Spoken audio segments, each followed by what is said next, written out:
I'm one of a kind, there ain't no one like me. So hard to find, it's the real damn thing. Don't be wasting any time, I got somewhere to be.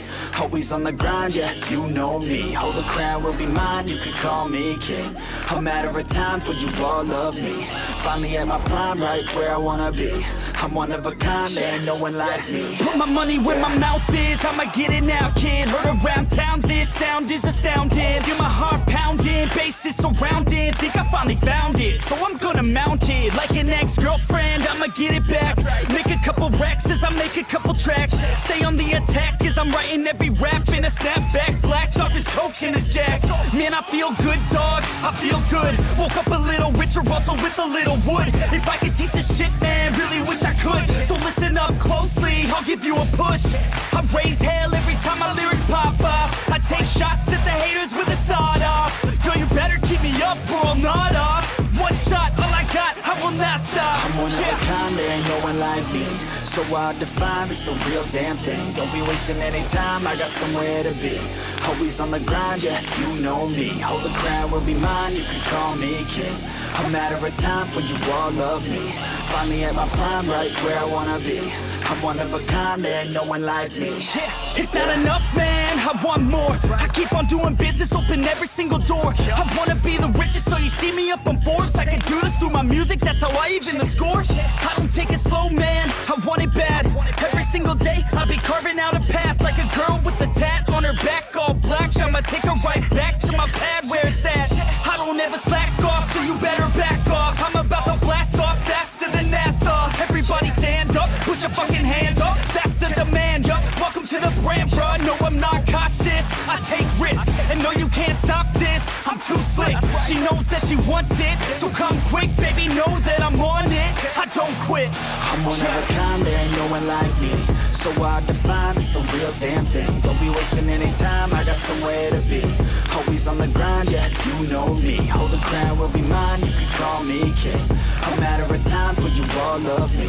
Finally at my prime, right where I wanna be. I'm one of a kind, there ain't no one like me.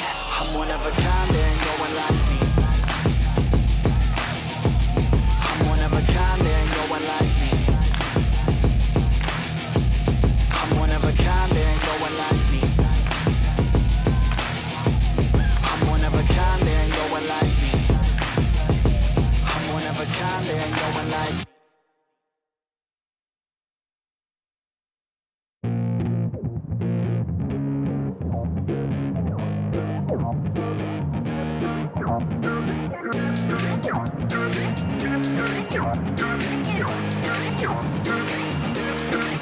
Oh yeah, I roll up to the party with the handle of Bacardi, and I pass it on to all of my friends.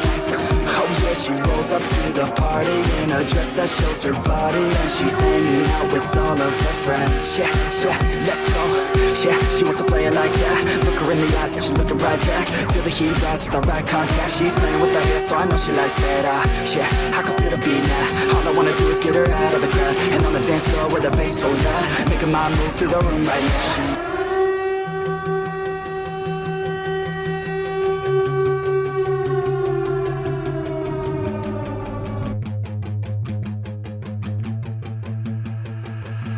I remember getting too drunk with my best friends. I remember getting fucked up with my girlfriends. I remember drinking all nights on the weekends. I remember wishing this night wouldn't ever end. I remember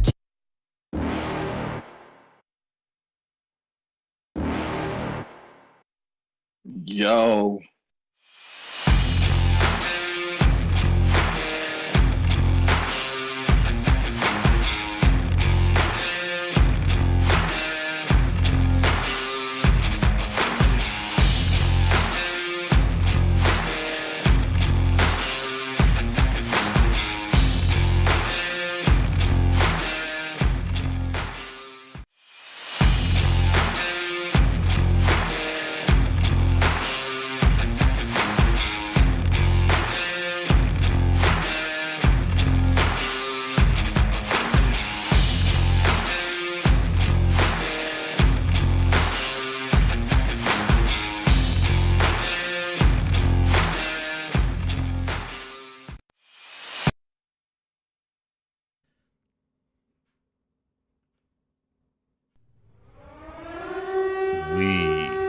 are back.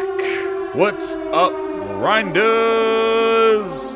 We're back to our regularly scheduled time. Maybe a little late, but, you know, we're talking about Xbox Bethesda, so delays, that just comes with the narrative right now. So, oops, pause. Is it too early? Is it too early? Maybe it is. Who cares? This is the Grindhouse. Shout out to all the grinders. Come on in. Get a drink. I'm drinking double shot vodka, caramel vodka. Caramello. Yeah, that's right. I'm drinking some straight up vodka because you know what? Last night wasn't enough. We got to talk some more. Oh, Frogs is here. He's here. What's up, Frogs? Yeah, we got some things we got to conversate about. Oh, damn. We did the math. We know. We did do the math. Now, is Frog's coming out the left ear? Because, Frog, you're coming out my left ear. I just want to make sure, everybody, can you hear him coming out of both sounds? Yeah, make sure I'm coming out of both ears. I don't want to give you the Phil Ness. Yeah, don't give me like you whispering in my ear. I don't want the Phil Ness in my ear. No Phil Ness here. Let me make sure, because I Hold on, see. What's up, grinders? Mediolas, how you doing? Just wait the unknown game night jiggery pokery. What did the grinders say? Am I sounding okay? I don't know. Grinders? I don't know. They're delayed. They're talking about something.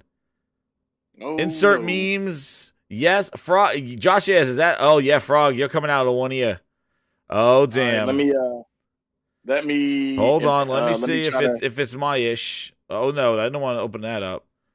Oh, Frogs. Your big debut back. Let me reset my headset and do it again. Let me see if it's on my my thing here. What's this? I don't want this here. I just want to double check and make sure I have you. Discord's coming out of both. Okay, now do I sound any better? No, you still sound like coming out of one. Hold on, let me see here. Weird. Let me you know what? I'm gonna reset Discord again. Let me double check if Discord has been good because it was fine last night. Let's see. Loop back. Oh, there we go. I think I got you. We'll fix you now. Yeah. Oh, let's see. Hold on. Still coming out of one ear? I think now you're good. Good.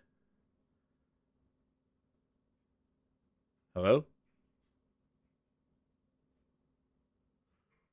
Let me...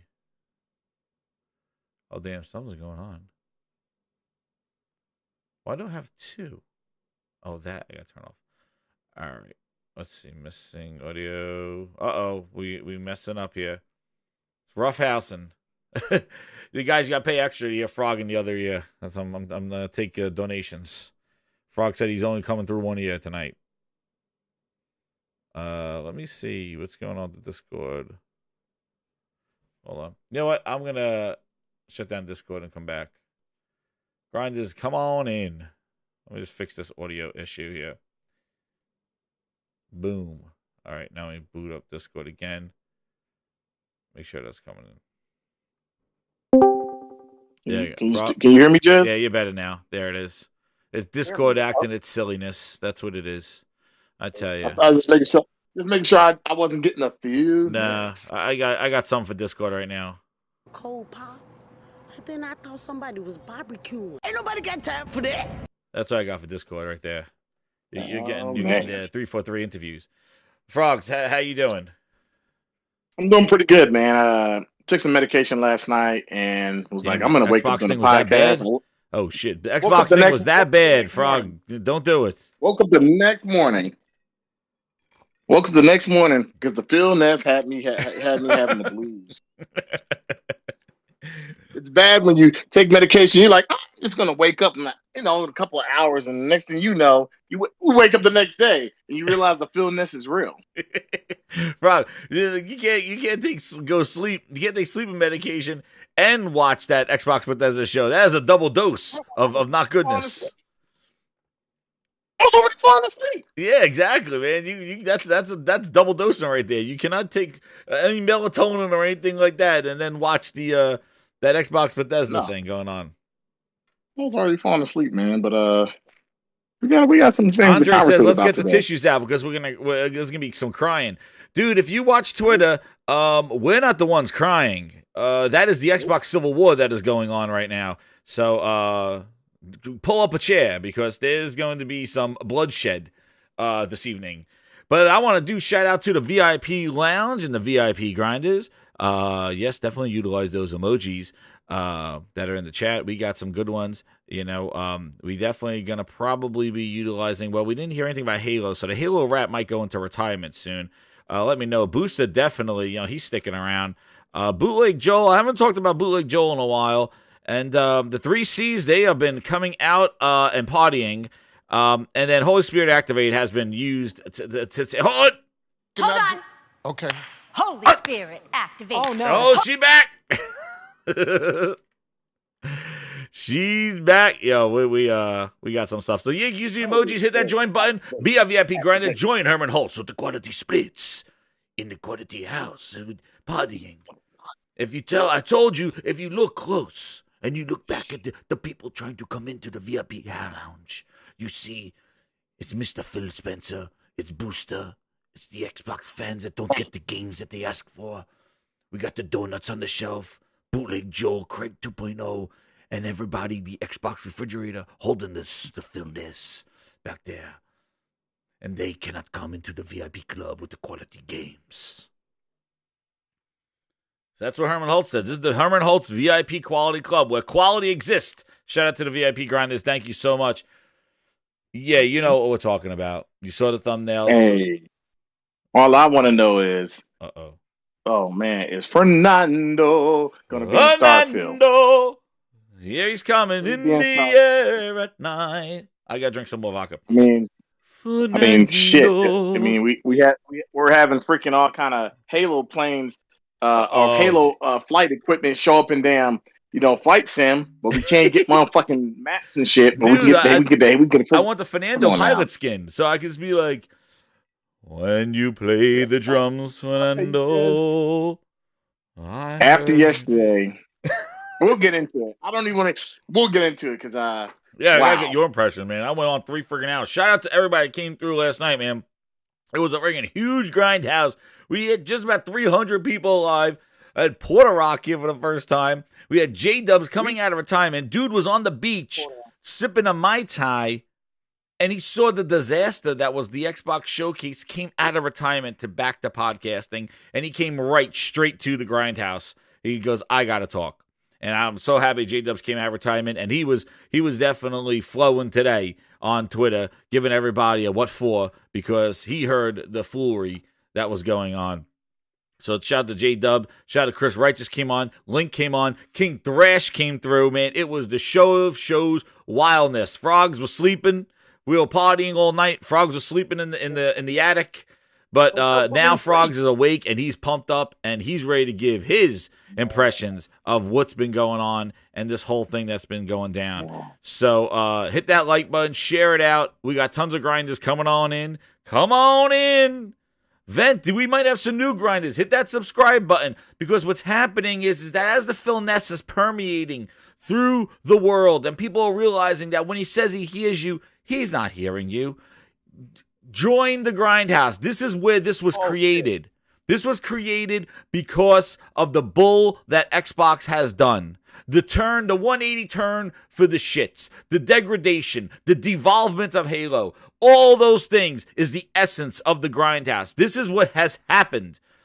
And taking a brand that I loved and just throwing it in the gutter and going for dollar bill Phil, goddamn cheap-ass gaming, bottom of the barrel. Meanwhile, Sony is giving us quality splits with Herman Holtz, 2 buttons, undone, chest hair oozing out, telling Gordon Ramsay, Gymnast Ryan to shut up because it's about quality games. And I give you the quality from Guerrilla Studios. This is where I give you the quality. And I do the splits, and I do my dance. And I go on my yacht, and then I go to the studios, and I just go. You're not going to have your mommy stand behind you anymore and wipe your little douches. No more complaining. No more Mr. Kimball have to go to the bathroom. Nothing. There is no bathroom. That's right. I go to these studios, and I tell them, there is no bathroom. There is no breaks. There's no brunch. There's no scoping. Some bullshit we heard, scoping. Yeah, how that scoping going for you? The excuses about how we don't want anybody to crunch. Hands off, ass first, booty gaming. That's the booty approach to how we make games. That's booty what it is. clapping. Booty clapping. Dude, it's so true. The guy leads with his ass. I don't even know if his real name is Booty. Maybe that was a college name that stuck with him. But the guy leads with his ass. Hands off. He doesn't touch these games. Asshole first. Holy shit, asshole first. That's where all the bullshit comes out. This guy just goes to these studios. He goes, guys, it's a game. Looks good to me. How many sugars? 2 creams? A latte? Oh, shit, I got to do a latte for this guy. Booty, get the goddamn things. Herman Holtz going in there. He rips open his chest. He rips open his button-down shirt. He goes, I just got off my yacht. Where the hell is the quality of Horizon? And they go, Sir, I just missed up. I want that flower. I want the flower to bloom. I want the quality of the flowers that the Aloy picks. I don't want it to mean the craft, the quality games. But, sir, I gotta go. I don't care where you gotta go. There's no bathrooms. You finish this now. I want the quality. I'll go back to my yacht. I'm coming back tomorrow. Booty comes over. There he is, Mr. Ass. He's an ass man. He's an ass man. It's a game. It looks good to me. Okay, you shipping it? Nah, not this month. Okay, whatever. When do you think you ship it? I don't give a shit. Get back in the booty mobile. I don't care. Get back there, quality man. Ass first. Hands off. Don't touch me. Don't tell me to do a job. I'm supposed to, excuse me? I'm supposed to tell. I can't go back and tell them how to work. That's what he says. He tells them. He says, I give you 2 months to tell me that it's going to ship in a year. Exactly. He goes, that's what he says. Right. I got Booty right here. And you don't want to believe you think this is theater. This is not Broadway, grinders. This is not Broadway. We didn't even get to the goddamn grinds board and we're already going off. Hit that goddamn like button because this is the thing. This is not us saying this. It came right out of the booty hole. He said it. He says it. He don't want to tell people to do work. He don't want to tell people to put Game Pass demos. Do you remember that? Hey, let's refresh everybody. Hold on. Let's refresh to see how Booty approaches about asking people to do more for his company. Where is the Booty? This is gonna take a little second. Where are you? I got you, Booty. Where is it? Where's that interview with Sarah Bond and where they? Oh, here it is. Booty, what did you say right here? How are we going to work with trying to get a game done? So wait, we found it tends to show up when you're trying to get a game done. So how are we going to work with the developers to acknowledge that that's extra work that we would be asking them to do? Wait, and it's work that tends Booty, to what did you say all the first? reasons you just preparing their game for launch. So, Sarah, I got a question for you. So demos are great for all the reasons you just outlined, right? As developers, we love them. Get the game out early in the hands of players. They're also work. And it's work that tends to show up when you're trying to get a game done. So he just said the W. It wasn't win. It wasn't the word win. He said no. Sir, do we get the win this time? No, it wasn't the win. He said the other word that he don't like. The word he's like, what? That tends to show up when you're trying to get a game out early in the hands of players. They're also work. And it's work that tends to show up. I'm surprised he even said that. That's not positivity. That's not in his vocabulary. It's also work.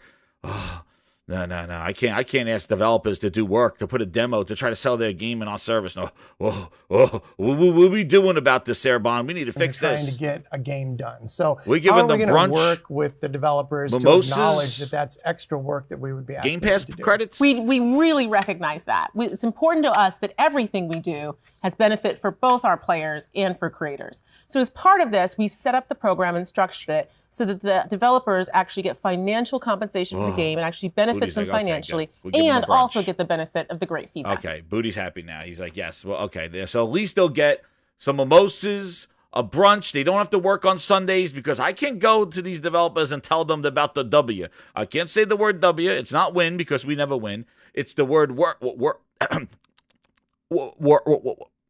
Work. I can't say the word work to these people because they will laugh at me and have me clapping in the streets. I cannot say the word work. Sarah Bond, tell me that we're giving them mimosas and brunches and they don't have to work hard.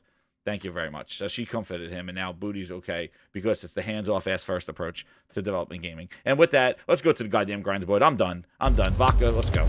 I'm going to the grinds board.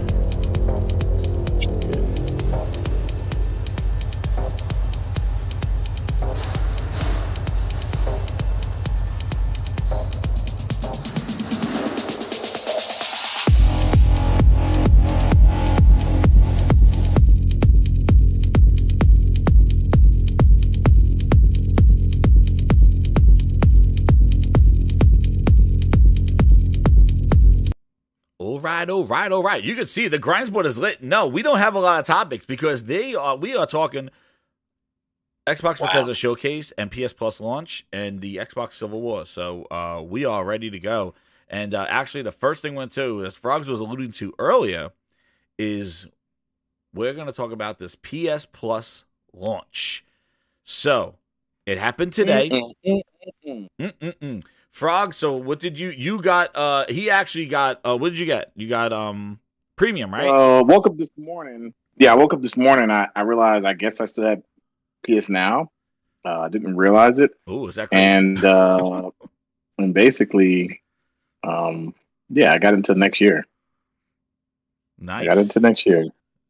Well, in September of next year. So I got a full year. I didn't plan on getting it. It just happened to convert my stuff over because I still had PS Now. So I'm like, okay, I'll give it a chance.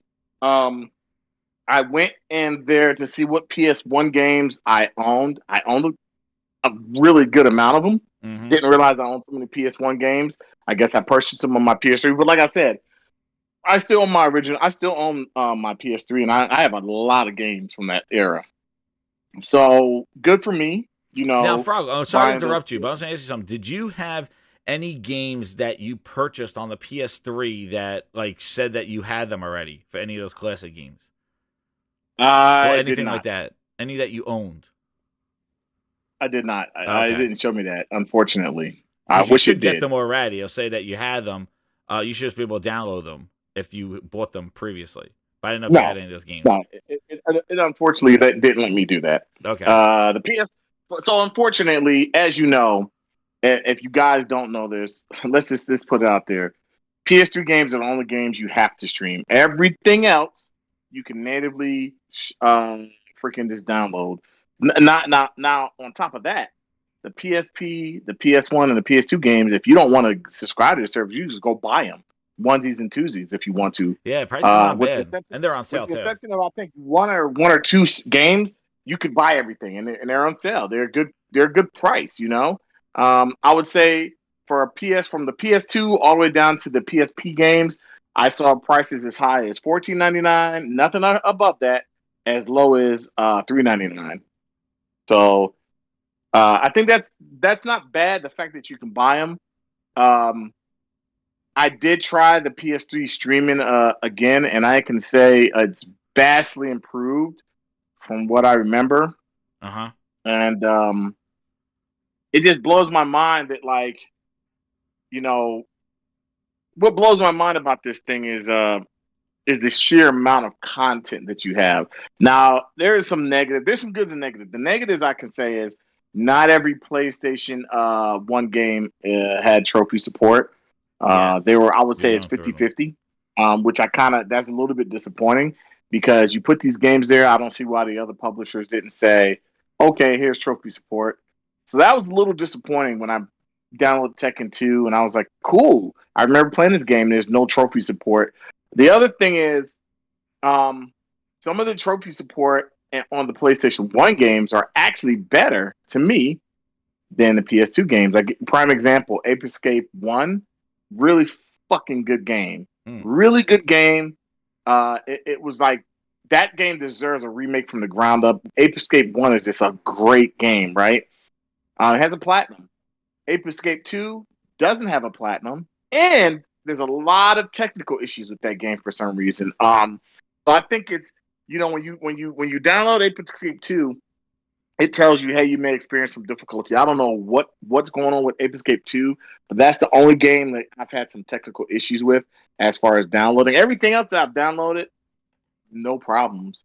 And I've downloaded quite a lot of PlayStation 1 games. Mm-hmm. But I think we really got to get into that number. There's some numbers we got to talk about the streaming, about playing the classic PlayStation games.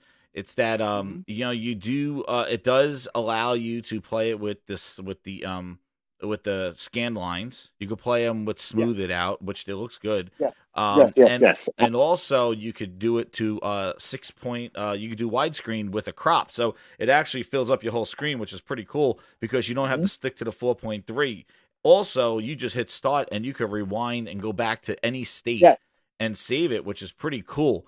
One of the things that nobody has covered, and Frogs and I always do, and this is kind of world premiere exclusive. World premiere.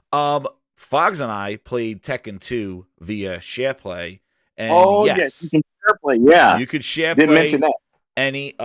any game. You could share play, but in the PS1 games, you could share play. So for them not having online, you could do share playing, and we were playing Tekken 2. So I shared my screen. There's a caveat to it. It's probably best not to download anything. Yeah, you should be downloading when you're doing share play. You just want to share play, because if you're downloading something, it will take a hit on what you're doing. Share playing, not a problem. Share viewing as people watching your games, not a problem. So you can do this, but it's so cool because I gave you. Really I used the second controller, and then you just go right to versus, and basically you could we were playing Tekken 2, which is pretty crazy. It's like that game doesn't have online, and you could basically use share play and basically have co-op or versus. Real quick, because I know we're gonna get the numbers. I will say I'm not really big into streaming, and I'm just gonna put that out there. I prefer not to stream my games. Yeah. But I think this is the first time in a long time that I played PS Now and the PS. I was playing Batman Origins, right? The Arkham Origins, or whatever it's called, the Origins game, because it's the only one I haven't beat. And my whole thing to play that was like, okay, I want to see how much latency and I forgot at a point that I was even streaming the game. That's how fluid it was. I did a Paris. Like this, it was so smooth. I forgot that I was even streaming the game. It actually and Frog, like you, no, I did not know I was streaming the game. Do I think this could be something we see that is kind of like a standard? Maybe I would say the next generation. Yeah, I could say next generation. Maybe in the next 5 to 10 years, I could say with what I'm playing now, I'm like, damn, like I didn't know I was streaming a game. This could be a standard. I don't think it'd take everything over. I think it'd be an option. I liked it. Sony, one thing I will say on PlayStation and Xbox, I'll give them their props. They give you an option to stream on PlayStation everything. The only thing you can't download is PS3. Same with Xbox. They give you an option to stream everything, So I think that having the option there is good. I really, really, really wish I could natively download my PS3 games, some kind of emulation, but I get it. Yeah. And I get it. And does the streaming work? Yes. Did I plan to get the service? I didn't plan to get the service because, like I said, they know I still have PS Now, and it just automatically clicked the switch, and it was like, hey, with your PS Now, I mean, shoot. Shout out to Sick Humor. If you guys haven't seen Sick Humor, that man has this service until 2030. 2030, holy crap. 2030. So this man is ready for a couple of decades. It's insane. And know what else is I have PS Now. I have PS Premium until October of next year. I have it until September next year. I had now, so we got it around the same time. And like the cool thing is that we mess around with the share play stuff. Like I'm not gonna say, hey, we're gonna do share play evenings and stuff, but like to test out and just to see that it was a test, like you could do it. It's pretty cool because that will be like if there's any kind of games that you want your friend to try out or play and stuff like that. It's pretty cool doing the share play thing. It's a cool way of like testing it out and trying it. I'm not gonna say this is the future. 6G. This is not gonna be my primary place to play. Out. It's cool that you could do it, and the fact I was like, let's test it out. If we could play share play and to play those games that don't have online, never did, and you could kind of do like couch co-op, but over the internet. Yes. It's pretty damn cool. So that was something that we tested out. But I have the article here. But one of the things, and this is a list of all the games that are in there, and I'm going to tell you, so I had PS Plus and PS Now prior to this, and I've noticed, these are the things that I noticed, that they definitely reduced the amount of bulk that was in there, kind of the redundancies, kind of the weird games and things like that, and kind of like streamlined it better. It's a neat potty trick, exactly, Josh. And they basically streamlined a lot of the games in there. Now, what's crazy is that we did the counts because this one made us want to do the counts. Like, what is the breakdown from the different services? You have your Essential, you have Plus, and you have Premium. So we ran the numbers, stopped the count, and let me see what I have here. So, like, these are all the games that are in there. I could definitely tell you that there's some highlights in here. Like you definitely have, they put some PlayStation 4 games in there that were not in there before. Yes. I noticed those, that they put some PS4 games that weren't in there. So it's not just games that were already in there that they just kind of just migrated over. That's few of them. But they did add a couple of games that weren't in there prior. My friend Pedro was in there. That's new. So they did add a bunch of new games. I'm trying to think of another one offhand that I noticed that was in there. I knew about Everybody's Golf. This one, X Fighting Leia, that was an indie game. That was it's a fighting game. It's pretty cool fighting game, but it was kind of like one of those add things onto it and stuff like that. Add fighters onto it and stuff like that. But let me see if there's another one that kind of stood out. Besides the ones that we knew about. Concrete Genie was always in there. I'm trying to see if there was another one that I thought I saw that was, I was like, oh, this wasn't in here before. I don't remember Observer. That's new. I don't remember that being in there, unless I missed it, because there was a lot of things in there prior. Resident Evil, the remake of the first Resident Evil, kind of done like, I think it was the GameCube port. Yeah, it's like the GameCube version, kind of, right? And then we know that they added the director's cut of the original one for the PS1.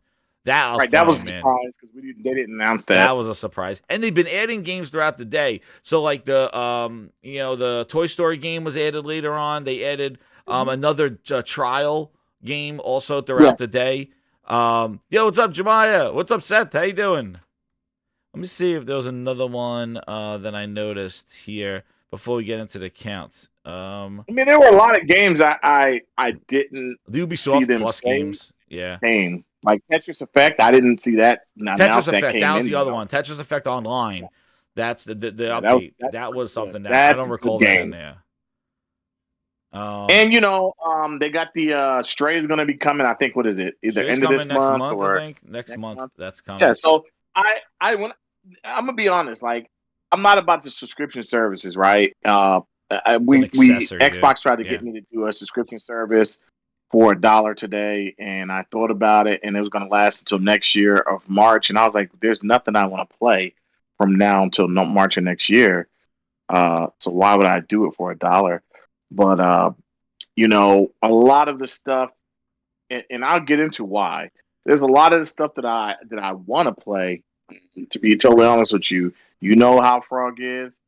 Mr. Frog is one of those guys. I can look at something that is announced, and I can tell you that game is going to be multi-plat. and why Tunic? I called it. I said that game's because the developer was like, the way they answer questions is like, it's coming to PlayStation and Switch probably. So why even stress over games like Tunic or something like that? Going to like Stray. If Stray came to Xbox, who cares? Like my whole thing is like, if I have the console and I see a game and I'm like, ooh, that's cool. Like, the only game that I want that PlayStation, there's 3 games that PlayStation has not gotten yet, and I don't know why, but we got confirmation today that 2 of the games are definitely coming, and we'll talk a little bit about that a little bit later. Well, what I say is, what's his name? Unknown was saying, they like I mentioned, they took some games out, like God Hand. I remember that being in there, and Alone in the Dark. New Nightmare, they took that out. They took some games out, especially the PS3 ones. They streamlined the PS3. Unknown, you are the man. Legend of Dragoon definitely needs to come to this service. Yeah. It's a good supplement. Yes. It's there's other games that I can look at and I can say PS1 classics.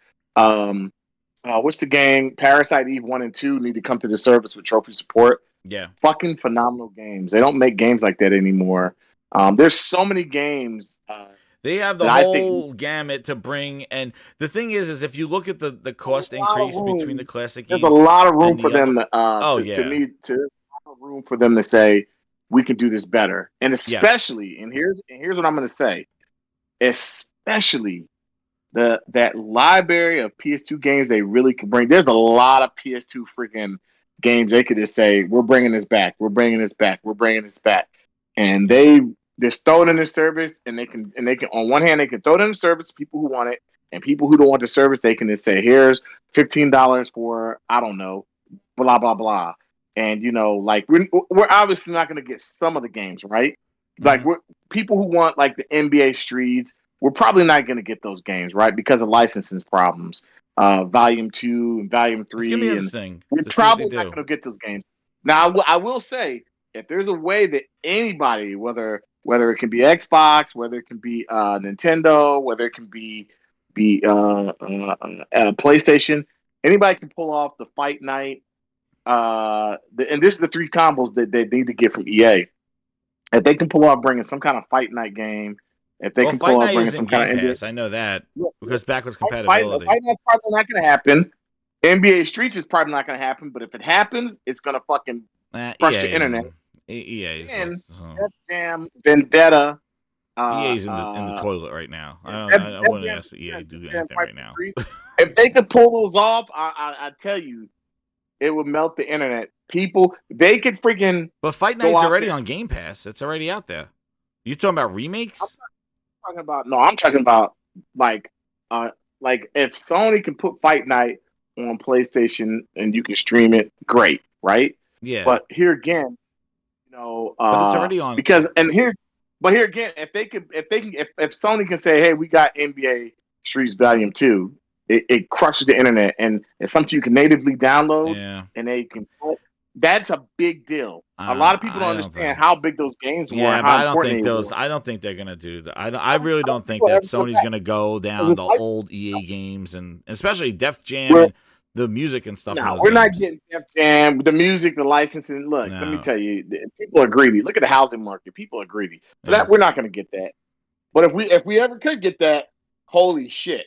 That's all I'm going to say. But I do think that there is. So what I wanted to do is go through the numbers here. So what they just to say because I when we first saw the PS3 games in there, I wanted to see like what the total was in here. So I calculated it out. So I was counting them and premium. So this is the high. Well, let's start with the Let's start with what you get for the essential, right? So for essential, that's the one that you get for $59.99. That you get the PlayStation Plus collection, which is 19 of the PS4 games. So they did take Persona out of there, as you know. And you get also 2 games a month of PS4 and PS5. This month they gave 3. They gave 3 this month. Which Persona did they take out of there? Persona 5 or Persona 5, because that was already in there with the first year when PS5. But we got to make sure we announced it. The reason they took it out of there is because Persona 3, 4, and 5 Royale are coming to PS5. It was already the developer said Xbox show they had it. Yeah, it's coming to PS5. So don't worry, guys. We're getting all of them. Yeah, we'll get all of those. I'm sorry. And then that's all I care about. So then that's the essential one. So that's the $60 a month that you're getting. The count right now is 19 in the PlayStation collection, which has God of War, the hits, Monster Hunter. It has in there, has Resident Evil. It has those are the collection ones that was typically in there, and you get 2 PS4, PS5 games a month. Then and this month you get 3. So the next one is the extra. Now this one's the $15 a month or $100 a year. This is the one that's going to compete directly with Game Pass because this includes PS4 and PS5 games that are all downloadable. There's no streaming, and you're also getting the PS collection plus the 2 games every month. So this is basically your $15 a month or $100 a year, which that's the thing that Game Pass don't have right now. And this is the one that has those games. That one, there is 380 PS4 and PS5 games in the extra one. 380 and including the 19, and then you get 2 a month. So that's basically the one that would be kind of competing with Game Pass. It's PS4 and PS5 games. Then in the premium one, you're going to get another 474, and the total of the games that you get in premium, classics, PS3 games, and the PS4, PS5 games, 780 right now are in there, around 780 games for the one that's $120. 780 games. 780 games. Now, what I wanted to check is how many of those are PS3 streaming, because if everybody's like, oh, well, the streaming and stuff. Well, the ones that you need to stream are 306 of those 780. That leaves 474 games, including all the classics. No PS3 games. One time, I want people to hear that. What's the number of games you can download? 474 games you could download natively to your console. y'all understand that in the chat. There's 474 games you can download on the service. Okay, there we go. Yeah. So now and that's the one that has $120 a year. Now these games this is Miles Morales, Spider-Man. These games are already in the extra one. So if you want to compare Game Pass versus this, the ones that are PS4 and PS5, the 380, you getting Spider-Man, you get Miles Morales, you get Ghost of Tsushima, Demon Souls, PS5 game. You're getting Red Dead Redemption 2, which is in there till September. You're getting the God of War. You're getting Ghost of Tsushima. You're getting Death Stranding. So all those games that Sony's been making for the last few years are in there right now. And but somebody asked a question, Jazz. Yeah, an important question. So if the PS3 game, because I saw somebody in the chat ask this, if the PS3 game had trophies on the PS3, you'd still get trophies. Yes, trophy support is still there. Yeah, it's still there. It's still there. Even though you got to stream the game, you still get the trophies show up, and they show up right in your trophy queue. So you still get your trophies if you ask that. So then we add all these numbers. So we said 780 games total. Out of all with the classics, it's 474 downloadable, which is PS1, PSP, PS2, and 4 and 5. PS3 games are the only ones that you need to stream. That is 306 games. Only ones you need to stream. So everything else is downloadable. 474 of the 780 are there. But if you don't get the premium and you just want the extra, that one is 380 games, PS4, PS5, and they include the Miles Morales and all that stuff, the ones that have been on the list. Now, so comparing that to Game Pass, the best value in gaming, supposedly, right? Frog counted, you counted 459 games in Game Pass. Now, this is only console Game Pass. This is not including the PC games, which are exclusive, right? There's exclusive PC games that are not on console. So you had 459 games in Game Pass. That's a lot. That's a lot, yeah. Because compared to 459 to say 470, the 459 versus 380. But now the thing is that the PlayStation does not include old classic games. That's a different tier. So if you want to take the classic games out of Game Pass of that 459, that will leave you. There's 67 360 games in there. That will leave you with 392 games that are in Game Pass if you want to take out the classics. So if you just want to talk about current gen and last gen, you're looking at 392 versus 380 on the PlayStation. But then you look at it, they are $180 versus $100. So it's $80. It's something else. It's $80 savings a year, and you're getting about 12 less games as of now for that stuff. The other thing you didn't mention is none of those Xbox originals have any achievement support, which they've been asking for. And widescreen support and like any kind of enhancements or anything like that. No rewind capabilities. No share play or streaming or anything like that. They are just a bare bones game that if there's any online features, there it is. Now, D's Gaming's asked a question. Yeah, if you have any questions, we'll just let you know whatever we can answer. But D's Gaming says, how do you pay the differences? So what I've seen is people that have PlayStation Plus, when you say upgrade, you could change. You go into your subscription and change your services, right? And when you do it, it'll tell you the difference. Now, I've seen people upgrade for like $30 for the premium for the rest of the year. Red Faction is in there. Red Faction 2 is in there. And Ape Escapes, the Jak and Daxters are in there. There's also like Echo Chrome, which I remember that thing being shown at E3. I think that was a PSP game, actually, Echo Chrome, because I had that on the PSP. So basically how it works is say you have 6 months of your service left, you're only going to pay half of that. If you got a year of your service left, that we calculate out. You got a year of your service left, you're going to pay the $60 for the other, you know what I'm saying? So like say for instance you got like 4 months left. You may pay like $10. You know, it's gonna basically make sure whatever service you have left with PS Plus, you're compensated for that. Yeah, you pay the difference of it. So yeah, you're only paying the difference. It's pretty slick the way they got it. The interface is pretty cool. I might just do a live stream of it just to kind of. I've got to hook it up to my computer and do a capture card because you can't stream right off the PlayStation, the dashboard. You need a capture card to do that. You only could stream games. And here's the other thing Jez didn't mention. When I did the count of how many 360 games were backward compatible on Xbox 360, there's 627 backward compatible 360 titles, but there are only 67 in Game Pass. Yeah, they slowly pull them out, but and a lot of them they basically they pulled a lot of them out because it was primarily 360 games really lived in there, but they slowly kind of started pulling them out. Somebody in the chat said, somebody said something here. They said that they officially upgraded till October for $20.05. So he upgraded a premium. Nice. So you pay the difference for the remaining time on your PlayStation Plus if you want to upgrade. Mr. Tennis says, do you believe PS Plus Premium is worth it over Extra? I can't decide which one.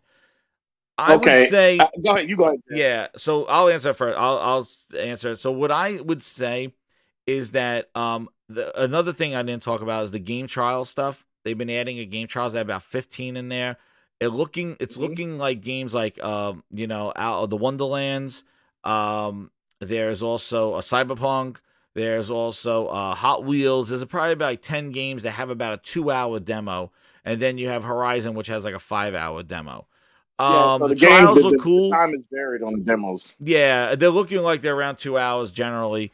For some of them, they added Ali Ali is on there for a 2-hour demo. The trials look interesting. I wouldn't say anything that stands out right now. If you don't have Horizon, definitely you get to do a trial. The other thing is the classic games. So we mentioned there's probably about like 15 classic games right now. And then you get access to all the PS3 games only through streaming, which, we calculated out was what? That was 306 games for PS3. So yes, if there is a difference, so if you're looking at the year, you're looking at $100 a year versus $120, or you're looking at a $2 extra a month for it. I would say if you're interested in the older games, if you missed out on some of the generations and you maybe are interested in playing the classic games, then it's definitely worth it. But if you played them, like Frog said, he had these, he played them all, he wanted to go back and check them out. If a nostalgia factor, then yeah. But if you're only interested in the any games you missed last gen or any new games coming out, like the kind of the surprises that people get, the day one games like Stray or anything like that, I would say the middle one is fine for you. If you want just to do the middle one, because I still don't know where they're going with the classic. There's nothing really super outstanding in classic right now. Exception of Ape Escape would be, that's it. Ape Escape 1, Ape Escape 2, Resident Evil, the first one, but then they also have the remaster in the PS4 version, so you could play like a modernized version of it rather than, because the other one is old. It was just so crazy seeing that original scene in Resident Evil, the movie. Man, I haven't seen that in like 25 years, man. I couldn't believe it because I remember sitting in my parents' house watching that and getting them, come on in here, you got to see the Resident Evil. Look at this. They have a cast and it's movies. There's real actors in here. Like, this is such a scary game. And man, watching that again, I couldn't believe it.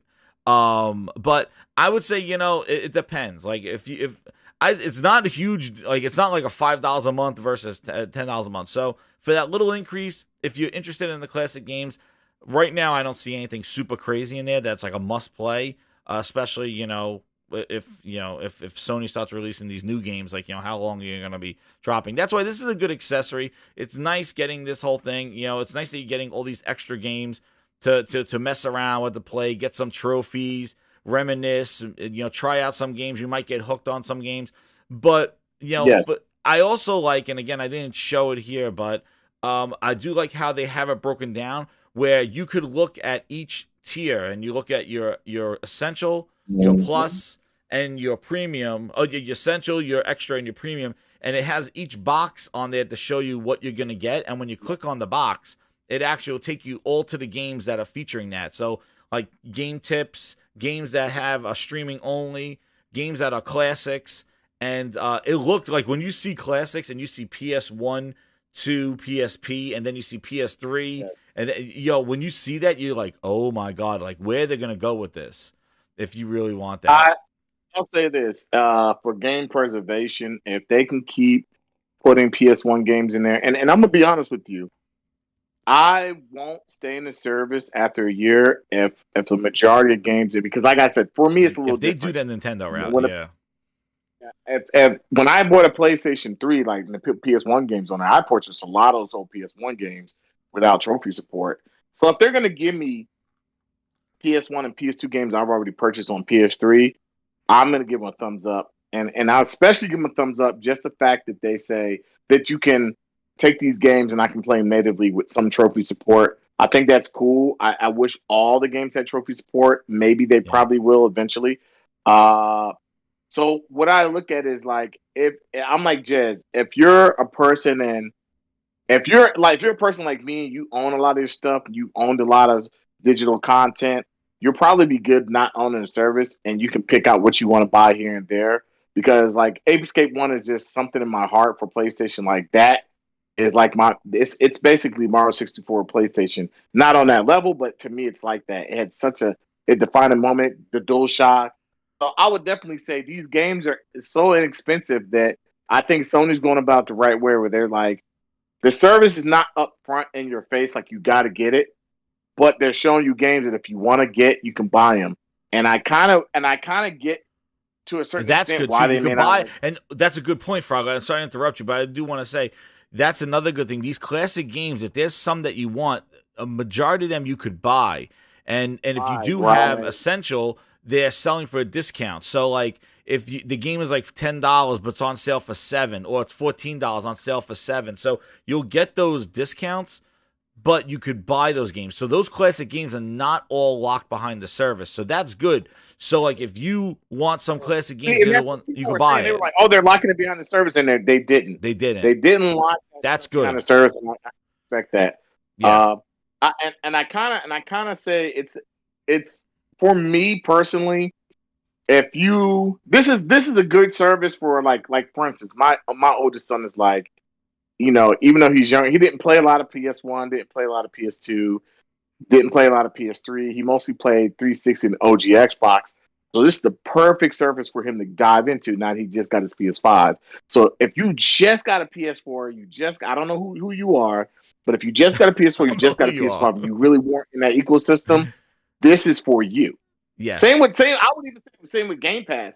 If you weren't really on the Xbox ecosystem, you walk into you a PlayStation dude, and you go get Game Pass now. To me, that's where it benefits those people. But for the people who've been you've been in the ecosystem, you've been here, it may not be for you. Maybe you can pick out the onesies and twosies. And somebody in the chat, I forgot who it was. There was two people who said it.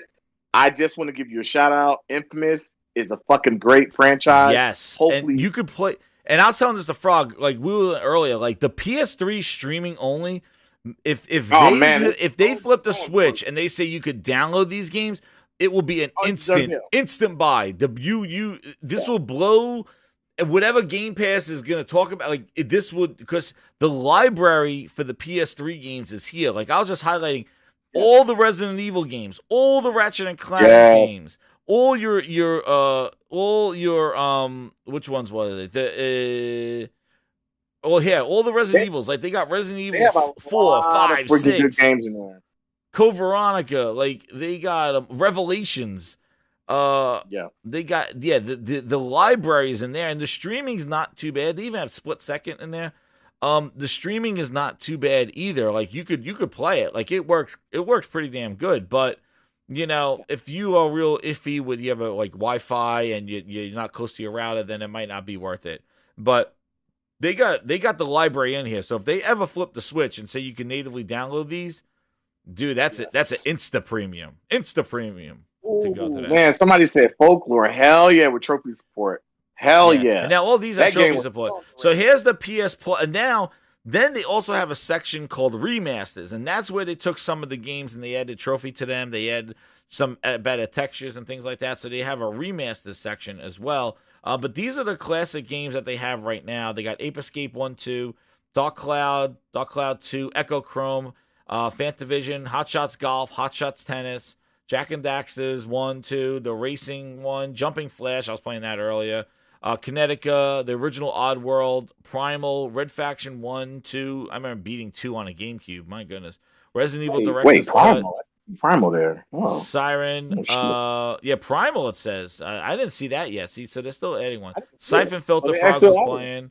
The Star Wars Jedi and stuff like that. The Jedi Starfighter, Bounty Hunter, Wild Arms, the original Worms games, and War of the Monsters, which I bought that. I remember I streamed that actually in Market Crate. And it's so funny. It's so funny. I'll say this: like, what feels great about me as a gamer, and owning a lot of this shit on the PS3, and when I got the service, and it was like before my thing popped over, like I was seeing like games I could download. It was popping up like you can download this. I was like, oh shit, I owned this. I forgot I owned Wild Arms and Wild Arms 3. Yeah, you know, I was like, you know, Wild Arms, Market Cree. I owned a lot of these classic games, and I just got to download for free, and I was like, fuck yes. Yeah. So I think that's a good thing. That's good for the fan service. If you owned a lot of these, cool. Here's the thing I can even think is good. A lot of these games, if you never owned them, they're fucking dirt cheap to buy. $5. Well, that's if you have a PS3. The most expensive game I saw, I think, was $15, and it was a PS2 game, and I can't remember what it was, but it was pretty expensive. But the fact of the matter is, you get to purchase it. So if you don't want the service, there's no pressure into like a Game Pass conversation. It's not like oh yeah, no, you'll be good with the Essential because you're getting the classic games and you're getting the 2 games a month. Now it's going to be interesting to see now with the service launching right now to see what those monthly games. Now somebody mentioned in the chat how they're going to update this. Hit that like button, everybody. We have a 200 live. They're going to update this in the beginning of the month with your games, the 2-3 games for PlayStation Plus or the original, the Essential, and then at mid-month they'll do another update and they'll be adding more games to the premium and extra services. So you'll have 2 updates a month. If you have premium or extra, you'll be getting double updates. If you just have the first one, you'll be getting those free games. You'll get those games in the beginning. It'll be very interesting to see. Yeah, Primal says that it's in there. I didn't see it as of today. I'm gonna be honest with you. What after seeing it getting in the service, I'm just gonna say this, Jazz. After getting this service, I really do, and this is where I would give Microsoft Crew props. They need to be competitive as a yearly service. They need to have $120. Well, his competition. Because I'm gonna tell you why. Because and I don't know if they'll do it, but I think they will.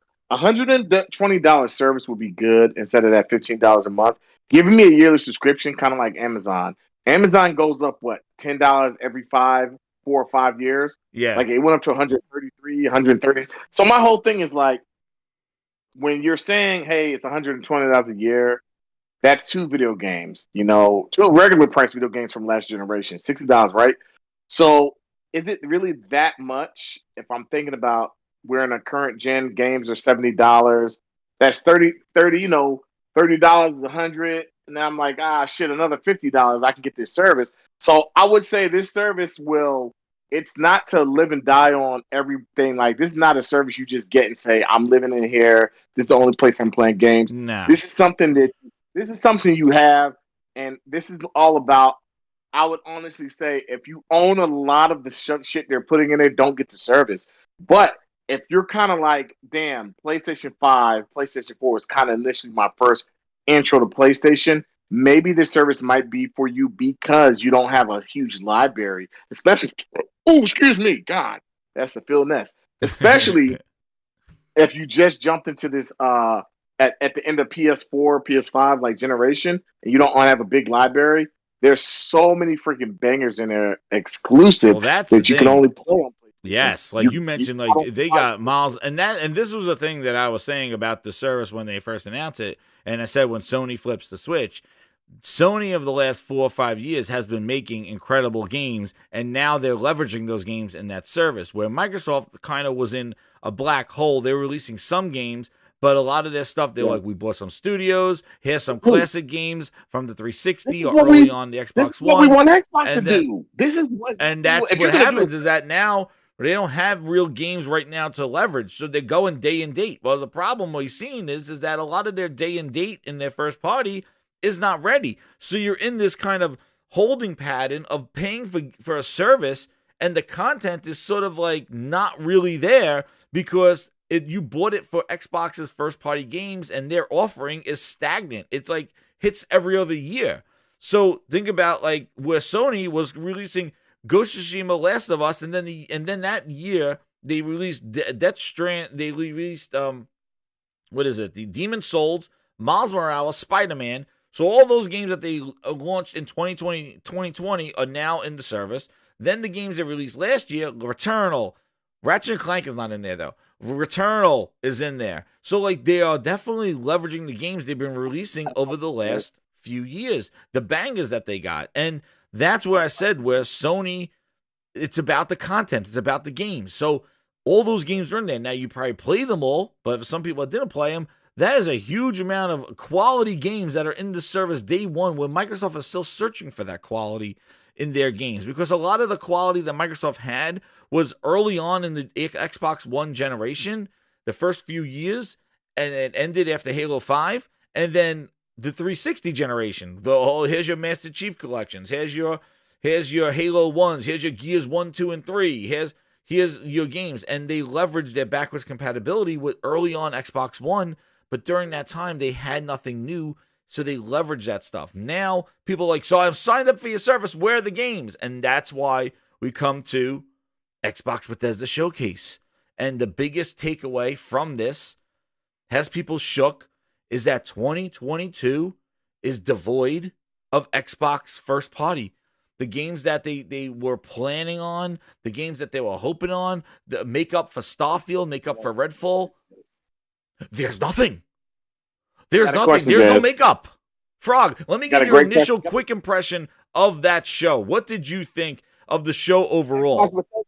Showcase? Yes, the showcase. The Xbox Bethesda Showcase. Because I didn't get your initial, your impression of watching it on the show. It was a fucking disaster. Oh, shit. It was what Phil Spencer has been preaching to us about the 3 C's. The 3 C's were definitely there. Not only that, like I'm okay. The start of that show was fucking, oh my gosh. Redfall. What did you think? The two big shows they showed, Redfall and you can name 2 games. I can tell you exactly what I thought of when I saw them. Redfall. Let's just go down the list. Yeah. So Redfall. When I saw Redfall, I immediately thought it was State of Decay 3 because it just didn't look good. Oh. I was like, that's State of Decay 3. I was like, they're finally announcing that. It looks like shit. And then when it was like, it's Redfall, I was like, damn, that really looks like shit. You know? What the fuck? There were only 3 announcements. I'm going to be honest with you. There were 3 announcements that I was kind of like, I'm kind of interested. And then out of the 3, 2 of them were coming to PlayStation. So I was like, oh, okay, I can chill. And the 3 so announcements Redfall, were what did you think of? Like, you thought it was State of Decay 3. They went 3. first person, you think? Yeah, I thought it was State of Decay. Yeah, I thought it was a different. I thought it was a different view. I thought it was State of Decay 3, and I was like, yeah, this game is really fucking bad. That's what I thought. I was like, this game looks really fucking bad, and I was like, yeah, this game looks out. Because immediately as I saw it, I was like, this is State of Decay 3, and I was like, it's going first person. Nope, there it is, Redfall. And I was like, this looks bad. Now to my, and then my only thing was I was like, why are there fucking vampires? And it was just weird. It was like the game it feels like a game I've seen already. Yeah. You know what I mean? One of the things, Frog, I wanted just to point out, like, if you look at the playback, if you look all the enemies are attacking the same way. They do the leap jump at you. Where is Bro. it? Yeah, watch the enemies. They all leap jump at you. In the thing. Redfall, Bethesda studio game. It's an Arcane game, Frog, your favorite. Oh, fuck. Yeah, I fucking hate Arcane. Uh-oh. Arcane can make games. I'm sorry. There we go. When you say the word Arcane to Frog, he's like, okay. Holy Spirit, activate. Oh, no. Holy Spirit, activate. Oh, no. Holy Spirit, activate. Activate. Oh, my God. Yeah. I'm sorry. Arcane, I want to like Arcane, but I think everything they make is trash. Yeah. And I said, I put a tweet out, and I said, watching this conference, I felt like a lot of games graphically looked like they were made by what's the studio developers? Fucking the guys who make Greedfall. Oh, those guys. The Greedfall guys, the guys who make all those really cheap, not even B tier, like Focus Interactive. You said a B+. lot of the stuff was focus. Look, he did the same thing. Focus Home Interactive. That's what it felt like to me. Like, everything like they were making like that, I saw look like Focus Home Interactive graphically. Like, because I don't think Focus Home Interactive makes really graphically good looking games. I think they make a lot of bullshit, and people give them credit. And their games, like, I don't know why people like that game with the rats. Like, that game is not a really fucking jump and slash game. But yeah. Well, I like the Plague's Tale. I like Plague's Tale. It was good. Don't get me wrong. The story is good. Graphically, it just didn't look. No, it's not really bad. Like, for what it is, like, it's not bad. The new one looks good. Here's the thing. But look, Frog, look at the Arcane. Just come back to their thing. Like, they do this jump leap at you the whole time. The other thing that I noticed too in both games of Bethesda games is there is no aim. Where is the aim down sights? They're all firing from the hip. See the jump slash again. These vampires are not doing any new moves. They're doing the same animation. Watch, he jumps again. Watch, jump slash. Worse than me. He does like a jump slash again. I don't know. Somebody shot him from somewhere else.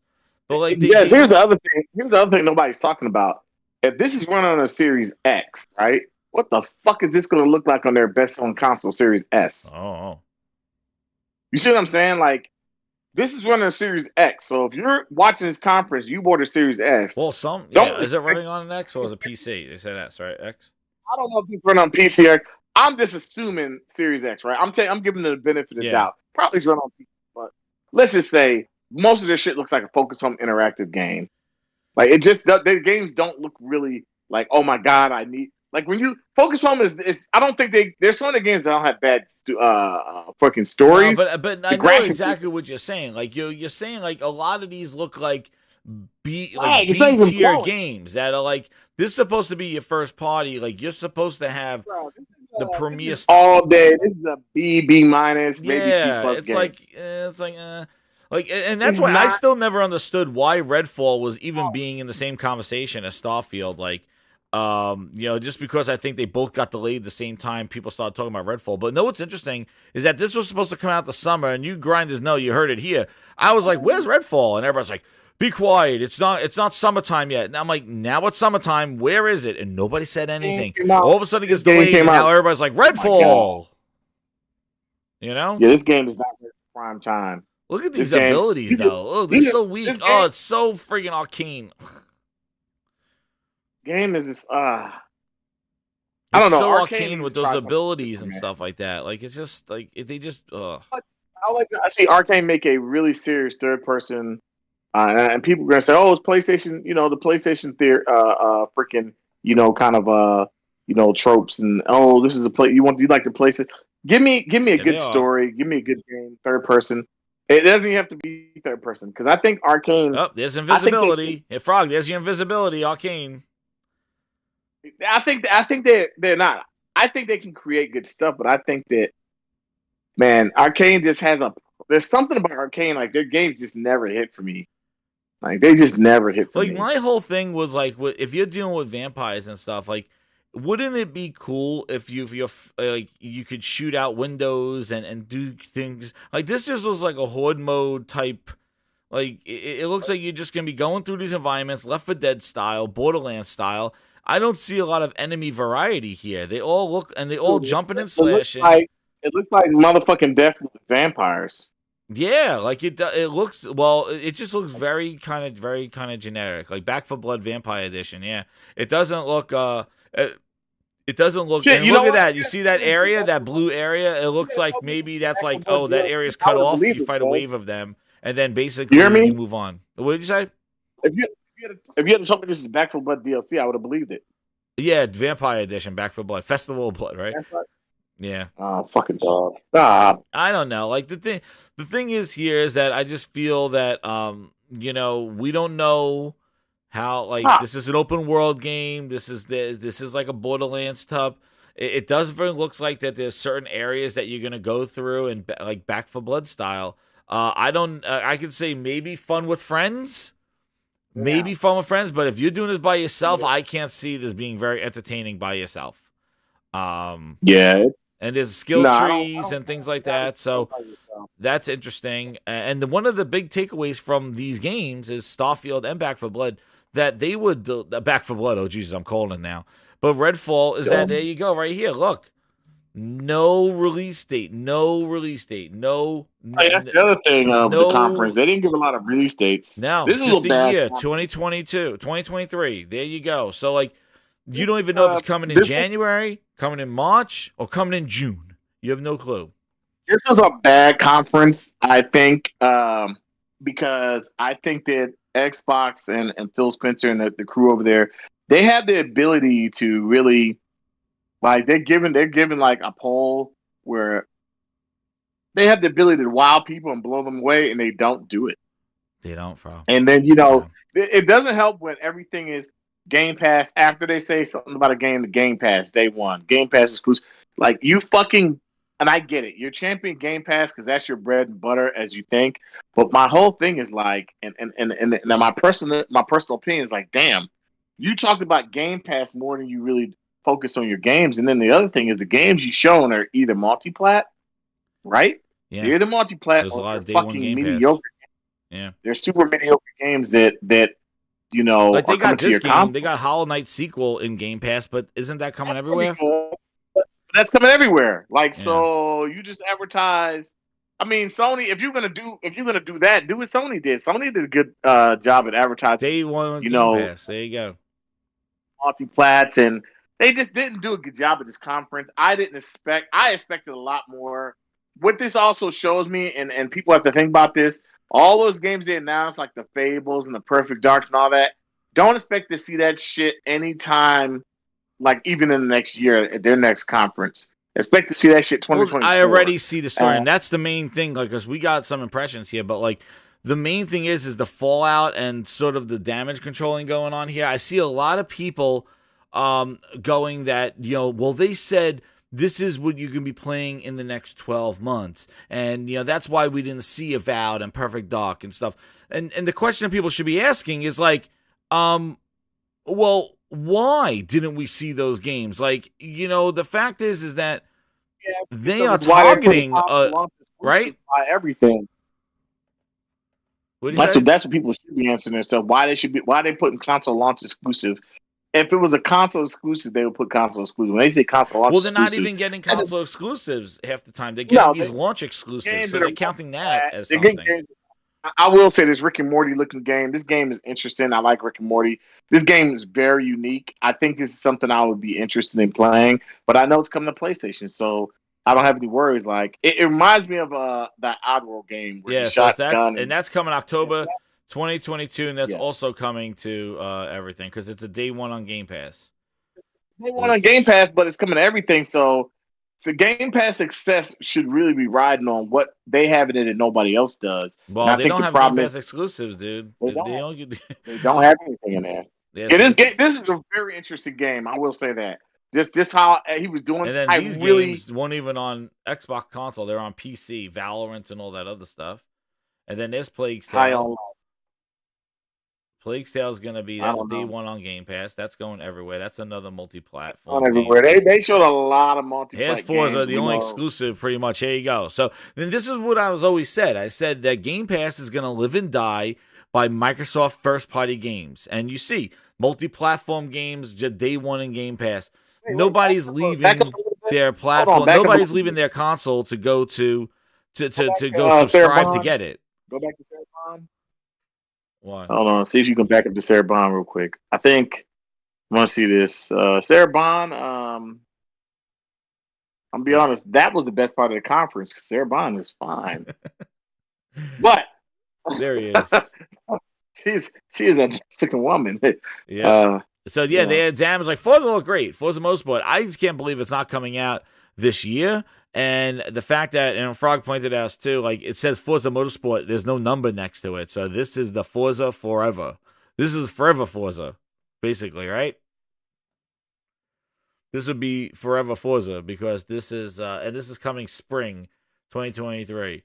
So what's interesting is that this has spring 2023, but the other two Starfield and the other one got delayed, and they don't have any season or month targeting for their launch at all. Yeah, and the thing I'm scared about Forza is and we've dealt with this with Halo Infinite. They're just calling it Forza Motorsport. There's no number, so I think this is going to be one of their games like a Halo Infinite. Like, it's going to last for 10 years. Once we make this is it, and we're just going to keep it. And the only thing is, I think Forza is a great series. I like Motorsport, and I like the Horizon series. My problem is, you're calling it Forza Motorsport. Is this a brand new start from the ground up? And what is it going to be? I look, I'm going to probably play it. I'm probably, if I still have my Xbox back then. So I do think that Forza is a good look. I think Forza is probably one of the best looking things they showed on this show. But how many times can we see a Forza game and be like, wow, it wows us? And, it'd be like we see a Forza game every freaking other year or every year. So this is not something I'm like, oh, I didn't expect it to look bad. I expect Forza to look good. This is no surprise. I plan on probably, if this is and I'll say, if they can do this service-based racing game right, I'll get it, because I really do like Forza. The one thing they did say is Forza is going to have ray tracing on the track. Now, I think that's a statement that I've seen a lot of people have some. And my whole question is, when you say ray tracing on the track can mean in replays. It doesn't mean you're necessarily driving the actual vehicle, and it's going to be ray traced when you're driving. So I do think we need to look at that and say, wait a minute. When you say ray tracing on the track, is that one of those trickery words like ray tracing we'll on find the out track? Because they got to show more of it, and they really, here's Flight Simulator where they had the Halo Pelican into it. Jesus. Bullshit. And then what was this game? This mech game that they had here? Oh, that's Overwatch. That's Overwatch. And then, so what did you think of Starfield? Okay, let's get to the meat and potatoes, right? Enough of these other. Oh, this game's coming. Wu Long is coming. They announced that today. That was another thing that came. Wu Long is coming. That's probably going to come on PlayStation. It's It's confirmed. This Wu Long is coming. That Tecmo game that he's like, I'm proud of our partners over at Tecmo to be working with Xbox again. It's like, dude, they're everywhere. Here's what I think about Starfield and my raw first impression. I was very, very happy that they showed us gameplay. In a sense, they right? To show gameplay, they should have showed it last year. Hold on. In a sense, but it was a lot of vertical slices, right? And then one thing I noticed is, I'm a huge sci-fi guy, right? So everything they show, I'm like, oh, I want this. But then, okay, and this is my raw thing. I was like, I want everything this game is showing me. I fucking want to play this now, right? Huge sci-fi. Said 100 solar systems, 1,000 planets. I was like, give me this fucking game now. Like, I fucking can't wait. That's my initial impression. Then I went back and I looked at it again, and I went back and looked at it again and again and again. I was like, wait a minute. You know what? This game has a lot of frame rate fucking issues, right? Mm-hmm. And I sat back and I looked at it more, and I was like, damn, this reminds me of another game. What is it reminding me of? And as soon as I said it, I looked on the internet and fucking Twitter, and everybody's saying No Man's Sky. I'm like, oh shit, it does remind me of No Man's Sky. Oh yeah, totally. Just like a more realistic version. And I was like, okay, I can kind of fuck with it, because I thought No Man's Sky was cool. I bought it day one, but I don't know. Looking at this game, I'm gonna be honest with you. I honestly, and all just man, I want this game to be successful. I want this fucking game to rock. I want this game to come out. It's not going to, Frog, so stop wishing it, because this game has Todd Howard here, and that's the problem. Yeah, that's the problem. Fucking mess. We know that. It's already a mess. You could see why it's delayed. That's the thing, and that's the thing that Sony really never had when they delayed Last of Us 2 and stuff like that. Like, you would be like, "Oh, the game looks great." It's like, "Oh, they're delaying it for polish." Okay, fine, whatever. It looked great. I got excited about it. You look at this and go, "Oh, I see why they delayed it." They just basically I guarantee you that if they showed this, people would be calling for a delay, saying, "This is not ready for November." Like, this is not ready for November. And I honestly think if they're smart and they didn't give a date, if I'm not mistaken, they didn't give a date. No, there's no this, date. right? It still says 20. It says 2023. If they're smart, this game comes out the end of next year to really give them that time. I think it's getting delayed. And here's what I'm saying, Jez, it has to come out the end of next year. If it doesn't come out the end of next year, this game has to come out the beginning of 2024. And the reason I say this is because no, I don't think it's going that far. It's not going to. It's going to come out by the end of next year. I personally think, like, when I see this game, there's so many unanswered questions I have about it. Like, is there multiplayer? What's the frame rate? Because that frame rate look fucking bad. You know, what's the frame rate? What's the more frame rate than resolution? If you're saying 60 frames for dynamic resolution, Frog, no. See, you didn't read the what happened. This is what I mean. This is the fallout, actually, per se, of what's going on. Is that Mr. Todd Howard already confirmed. Here we go. Speaking about it, they're targeting 4K 30 frames per second. They are targeting. No. Yes, they are. And Todd Howard has a nice little interview here as well. But yeah, to be honest, though, how many of us really are turning to Bethesda games for graphical capabilities? He goes, Todd Howard reassured us that Starfield will have over 1,000 explorable planets and still target 4K at 30 frames per second. With Starfield being pushed from its 2022 release date, Bethesda had a little more time to polish the game. Mm-hmm. So 4K 30, 4K that means 30, we're not you got playing it. with. That means that we're going to. Look. I'm gonna be honest with you. 1,000 planets, 100 solar systems, pretty fucking ambitious. How many of these planets are gonna have shit on there? I want to do something. Well, and I'm gonna tell you why. Because playing No Man's Sky, this is a procedure generated game with billions and billions of planets, and there's a lot of fucking shit to do on these planets. And some of these planets are fucking crazy. So I wonder, are these planets going to be procedure generated? Or are they going to be... Well, I can tell you one thing. No matter where you're going, you're not going to say shit because you don't have a voice. That's the other thing they confirmed today is that there will be no character does not have a voice.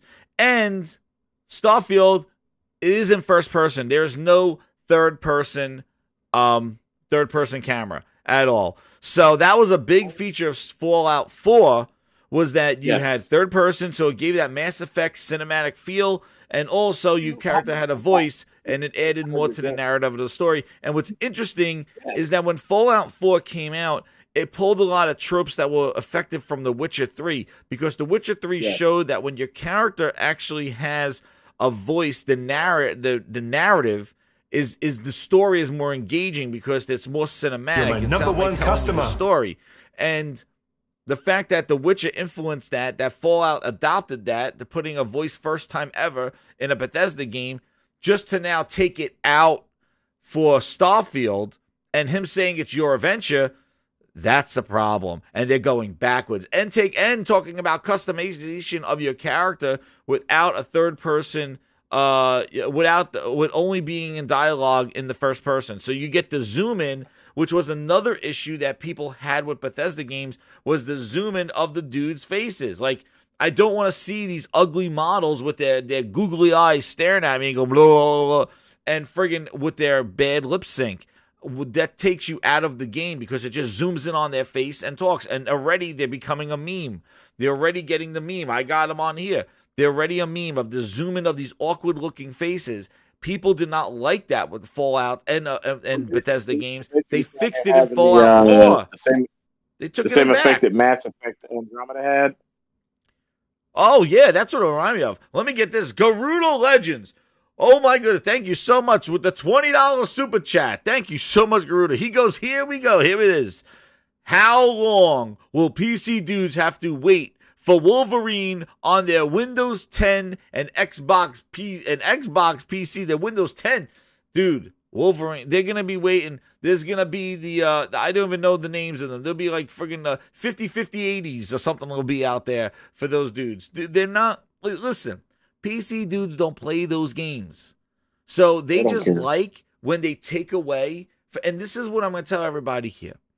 And thank you so much, Garuda Legends. I appreciate this. Don't even show that if you believe in these games and you love these games for PlayStation and stuff like that, I'm going to tell you right this. Don't give a shit that they're going to PC. You want to know why? Because that's what those PC dudes feed off of. They feed off of you upset that they're over on PC. But you want to know what? They're the ones that they don't even give a shit. All they care about is that they're taking your games, and that's what they think it is. They don't care that they're excited for the game to play it, but they're taking the games, and that's why they can make their videos going like, we got your games, and now you're getting shook. You want to know what? Take the games. You want to know what? Gears of War, the original, I said before, Halo, they were on PC already. They went to PC already. Nobody went crazy. They went to PC already. Halo 2 did not sell any less because it was on PC. Because Microsoft put it on PC later on. Gears was on PC. Gears of War, the original. They were there. It's the day and date that Microsoft started that got everybody shook. And you're seeing it's not the fact that those dudes on PC, which will never probably play on console, they're never coming over. They're a different audience. I said this so many times. The PC audience is different than the console audience. Even though I have a gaming PC, I prefer to play on console. You have a preferred device. People who play on phones are not necessarily the people that play on PC. They're different input devices. You know, you are really good with the controller. You might not be great on PC because there are games that only use mouse and keyboard, or you're playing with mouse and keyboard. So the difference is that there are 3 different markets. Sony sees that. That's how they could charge them $50, $60 for 8-year-old games and 5-year-old games. Exactly. Jemiah says, what PC dudes are doing this? Let me know. Get Jemiah out there. He's our PC secret shopper. Get him, Jemiah. But thank you so much, Guru Legends. I'm just saying, they're different markets, and that's what always grinded my gears was the fact that Phil Spencer would say it's the same dude. The same guy that wants to play on the phone is the same guy that wants to play Halo on the console. And it's like, no, it's not. No, it's not, Phil. It's not the same person. They're different markets. Therefore, you should maximize the potential of your console, then make the game for the expectations of the PC gamer, and then put it in the cloud where other people could experience the game. But you satisfy each group. But by putting it everywhere day one, Xbox, PC, cloud, all one, you get googly-eyed, unpolished games because they're trying to appease to the masses on day one. And it's sacrificing the quality, the content, the timelines of these games. You think that Microsoft is just delaying games because they're incompetent management? That's one point. The second point is that probably these studios are struggling to meet the demands of Satya and Phil going, dude, we need this to work on Xbox One, Xbox Series consoles, and all these new NVIDIA cards. And AMD said, here's their cards too. We want all these to be optimized for this game. And make sure that it works great for streaming. So make sure that you put the touch controls in there. So when we put this on cloud, that we have the touch controls on there. All right. Let us know when you can get this done. How many sugars? Booty, I need help. I only get sugars and lattes. I don't know anything about game development. I made Minecraft, and Microsoft just paid for our electricity bill. I don't know what the hell I'm doing here. So that's the situation that Microsoft is in. You see they're spread too thin.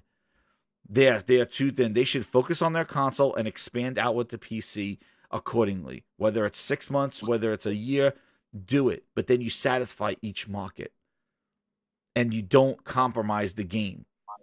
And nonetheless, overall, even when we're talking about 3 different platforms, on top of that, there's a subscription service that these games are going to as well. So not only are these games just being released to be a game to work on everything, but now the game has to work in a service model. Yeah, you know what? Maybe we'll make it free to play. Maybe we'll add a battle pass. Maybe we'll make it episodic. Maybe we'll just put it out there now, say it's early alpha beta, cousin's former roommate, and we'll fix it later. Yeah, all those nice tropes that come with launching day one in Game Pass. That's the issue where Sony is approaching it as expected. They're maximizing the potentials and capabilities of their console first, ensuring that, and then putting it over to PC and making better ports, especially better than Days Gone when it first launched, like making better ports, giving the responsibilities and the expectations of the PC gamer so they could charge $50, $60 for those games. You can't charge $50 right now for God of War 2018 on PlayStation console. But Sony's able to leverage that game now, not what monetary-wise, because they sold it. Or even Spider-Man, $30 million, they said. But what's nice about it is that, hey, I could charge now. Spider-Man already showed up in Steam Store. I could charge $50 for Spider-Man right now. You can't tell Frog, are you going to buy Spider-Man for $50? We're not paying $50 for it, but guess what? Sony uses it for us or for other people to leverage it in a service. So now the service gets the leverage of people who waited and didn't buy it. But now the PC dudes, they could pay $50 for the game, but the game will meet their expectations because Sony made sure that game is going to be optimized and tested it for the PC audience. So nobody loses. But when you look at day one has implications on the game quality, the launch time frames, meeting expectations, and you want to know what? Microsoft's not really leading the charge, showing that day one, everywhere, every place, multiple 2 billion people is a good model. 2K dude said forget about it. You know, this is not a good model, these subscription models, to be everywhere day one. Yes, and Garuda, that's another good point. I want to show, one thing, Frog, I want to show that we were talking about earlier is speaking about these day ones and services and stuff. One of the things I wanted to highlight is we saw this screen yesterday, right? But I'm going to use my digital grinds foundry here. And we're going to zoom in here. So we see all these titles. Like, and Garuda just said, Diablo is not in there in Game Pass. You know, they're fluffing their balls with Call of Duty, Hogwarts, Callisto. They have nothing to do with Game Pass or Microsoft services. I don't know why they're in here. Gotham Knights. Callisto Protocol is a single-player game. Doesn't even use live. I don't know why it's on this list. But Microsoft is fluffing their feathers because they got nothing. They have nothing. So what they're doing, instead of just showing Game Pass for the rest of the day, they're like adding DLCs with Forza Horizon Hot Wheels Recycled, Elder Scrolls Online updates, all these things, Hogwarts Legacy, Flight Simulators here again. I don't know why. Here it is. And then you got Diablo here without a Game Pass. That's nice. Then you got Valorant and League of Legends. All these games are PC-only games, all padding. All padding. Put in the tissues in the bra. There you go, Phil Ness. There you go. Dead Space. All this stuff. All these little things. PC-only games. Well, we got a PC-only game here. Valheim in Game Pass. Hey, that's some horse shit right there because that's only going to PC, right? But now you wanted the ultimate Phil Ness. We're looking at the games because that's what matters. But here we go. Remember? Whoa. What's this? Digital grinds? What? Where is it? Where is it? Hold on. Okay. Holy Spirit, activate. Oh, no. Holy Spirit, no. Oh, no. activate. Holy Spirit, activate. Activate. Activate. Oh, here's the Phil Ness right here. Oh, shit, you got me again, Grinds. Oh, my God, I didn't think anybody was going to see that. Oh, man, Phil Ness, you caught on to it again. I did say that these are games that you'll be playing over the 12 months. I see it says all titles targeting to release over the next 12 months. Yeah, oh, you got me. Phil Ness. Oh man. Please don't tell everybody. Don't tell over 230 viewers that are in the Grindhouse about my bullshit. I already shipped out everybody to FanFest to watch that trash-ass show that, you know, they got to hug me. I got to take pictures with Greenberg. They saw my fucking Phil Ness on my goddamn lip. My fucking herpy Phil Ness. Kissed everybody, kissing babies. Spreading the Phil Ness. Shit was huge on my lips. It actually took a mind of its own. It was like talking shit. It saying Phil Ness. I was telling my fucking herpy to shut up. I was like, herpy, shut up, man. Shut up. Don't say that stuff, huh, man. It was like Guado from Total Recall. It just had the mind of its own. It was like, Phil Ness. It was like, and I was like, shut up, yo, man. Stop that shit on my lip. Oh, man. He goes, but anyway, that's a whole other story. But I hugged babies. I took pictures with all the FanFest. I saw them in the theater showing that bullshit of indie games. But it's 12 months. Oh, yeah. Anyway, signing off Phil Ness. Sorry about that, guys. Oh, man. Phil Ness here. Dude, so he caught on to him 12 months. His herpy ass. All titles targeting a new release date. 12 months of Phil Ness. So guess what? Targeting. You know, I did hear that word before. Frog, where did I hear the word targeting? We're targeting season 2. We're targeting. Where did I hear this word targeting before? Grinders, can you help? Where did I hear this word before? Who said targeting? I remember. I'm trying to think who we're targeting launch. We're targeting season 2. Yes, there it is. Oh, I needed help. Halo Infinite. God damn it.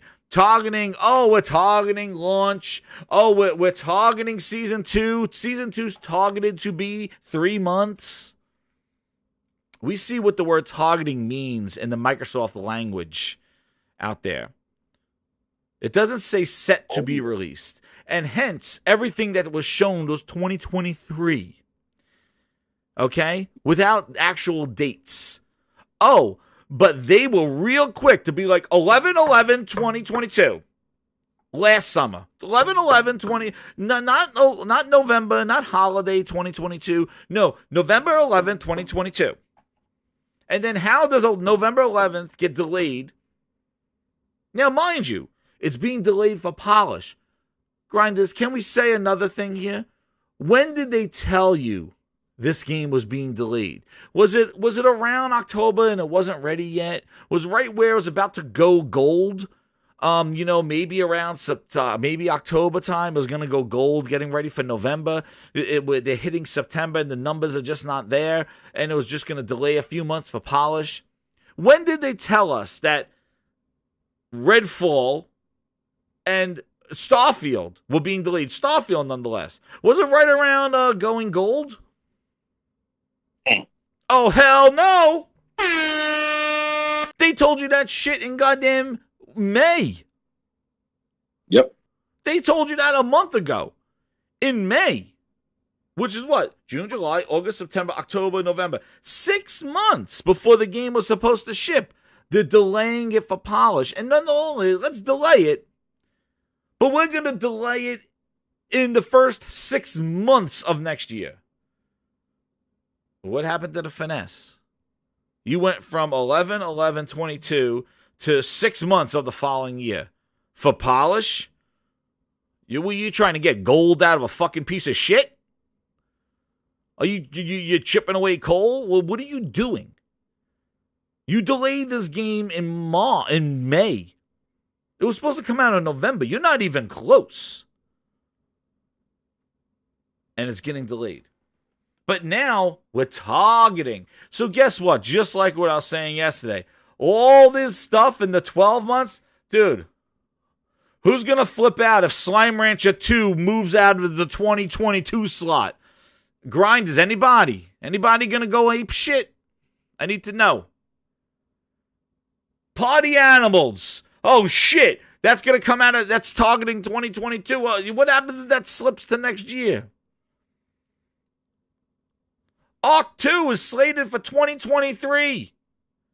I don't play this game. Thanks, Vin Diesel. I'm not going to play that fucking shit either. Look, and let's see. Does it say early 2023? No, I don't see. I don't see early 2023. Do you see it? I don't see it. I just see a whole fucking year of 2023. I don't see first 6 months of 2023. I don't see that. So the roadmap that all these people were waiting for. And the other thing too, bangers? Fuck out of here, bangers. Like what are we talking about here? Bangers. Yeah, really, you really wanna bad see, shot. You want to see like Valorant. Here's Valorant. Valorant's 2023. Grounded's in here. Grounded's been in fucking preview for 2 years. Why is it on this list for 2022? Because it's coming out of beta? Fallout 76 is in Game Pass. It's in PlayStation Now. Or PlayStation Plus, if you want to call it. But it's on this list. It's fucking DLC. Paid DLC for Forza Horizon is on this list. Is that a something, a feature or something? It's paid DLC. Flight Simulator was in Game Pass 2 years ago. Why is it still here? Why was Sea of Thieves still on the showcase? Oh, it's about 95 minutes. Why is Sea of Thieves still there? Why? You have all these first-party games. No, where? All this stuff. I got 30 goddamn studios. No, it reminds me of Frog. It reminds me of a guy that looks around and goes, yo, I got all this money. I got all the $100 bills in my wallet. I got all this money. Then you go out to eat the dinner and the son of a bitch doesn't pay. Oh, shit, you're paying this, right? You're picking this up. Dude, all you do is go around saying that you had all these studios. You got all this money. When it comes time to pay the piper. There's something you got to keep in mind, too. You got to keep in mind, also, they have some other games like Scorn coming out. Oh, shit. And may the Schwartz be with you. Holy shit, alien cocks. We're done. I think it's time we tried something new. There's something really, really insane going on in the game industry. I looked at the Capcom showcase today, and that was fucking trash. Oh, Jesus. There's something going on, and I had said that I think we're hey, what up, guys? What up, guys? Yeah, hey, what's up, Link? I think I don't know if I'm not. Yeah, I don't know if the Capcom. I'm not gonna say it's not a gaming crash of the '80s, and I think people understood what I said. Not a gaming crash of the '80s. It's a creativity gaming crash. Like they're just not as creative as they used to be. They're just not. That Capcom. I don't know if the Capcom. Well, Frog, I don't know if it was trash. Now I'm not gonna say that. Okay, they showed some things that were interesting. I mean, yeah. I'll say this, like. Okay, maybe it's each its own. So I'll say this. Compared to a lot of things, if we're comparing to other shows, maybe not the best showing. My problem with Capcom is they have a lot of IPs they can go back and reestablish, but they don't.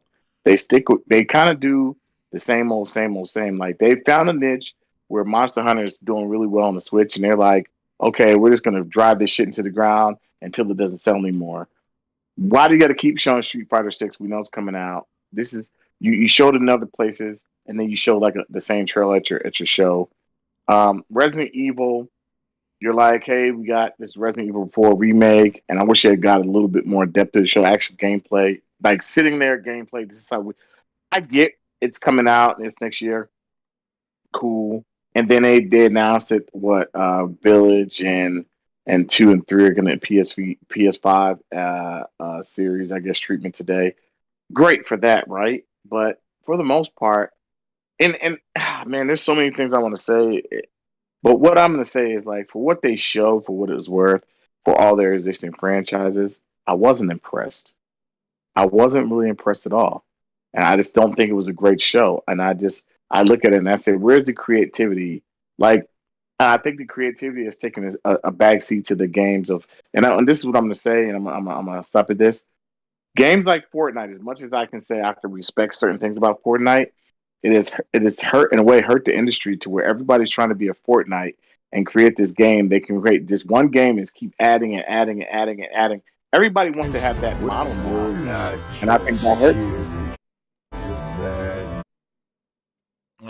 No, I was just sorry. And I think I think that's hurting gaming because everybody wants to have that Fortnite model, but not everybody can create a Fortnite type game that's it cracks a mold and it's something different. And then you show me DLC coming out for the new Resident Evil, and you're like, oh yeah, by the way, you'll be able to play in third person all the way through the game. That should have been there at the beginning. Like the game should have never been in first person. I've always said this. That's why I didn't like Village. It was in first person. I was like, this doesn't feel like Resident Evil. Mm-hmm. And then a lot of people asking about third person. Now they're going to do it, but it's like DLC. And I'm like, really? You fuckers have the nerve to put this as a DLC thing? So if I don't buy the DLC, I can't play in third person. That's what I got. Maybe I'm wrong, but I just don't. I don't know. I don't think that with the existing IPs they have, they really moved the needle for me. It's the same old same old damn same. Well, I mean, I was interested in playing Resident Evil 8 third person. I'm glad that's something they're adding to the game. DL the DLC with the story with the daughter, that's pretty cool. I'm excited to play that. Don't really care for the mercenary mode too much, but I can see people maybe getting some enjoyment out of that. Free upgrades for the Resident Evil 2, 3, and 7. That's pretty cool. I wasn't expecting anything new from this show. I didn't go into it expecting them to make any announcements about anything they hadn't already talked about. The third person Resident Evil, that third person looks pretty cool, and then also the mercenaries thing. And I'm interested in seeing the expansion because I think that people are looking for that during the Sony showcase when they were showing Resident Evil 8. People were looking to see. Third person thing should have been something they just added to the game for fanfare. Like, hey, you can play in third person now. It should have been part of it. Yeah, well, they're adding. I don't think it's free. It's the gold.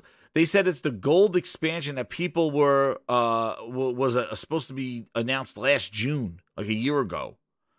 Yeah, but it's paid content, so it's paid content. Why can't you just? Yeah, I don't know how much it is. How much is it just to upgrade to it? Can you do it, or you gotta get the gold? I don't think they announced pricing. They didn't. Yeah, I didn't see that. I don't know if they announced it after that. Dude, did you see this? Did you see this thing with the guy backwards, his head backwards and stuff?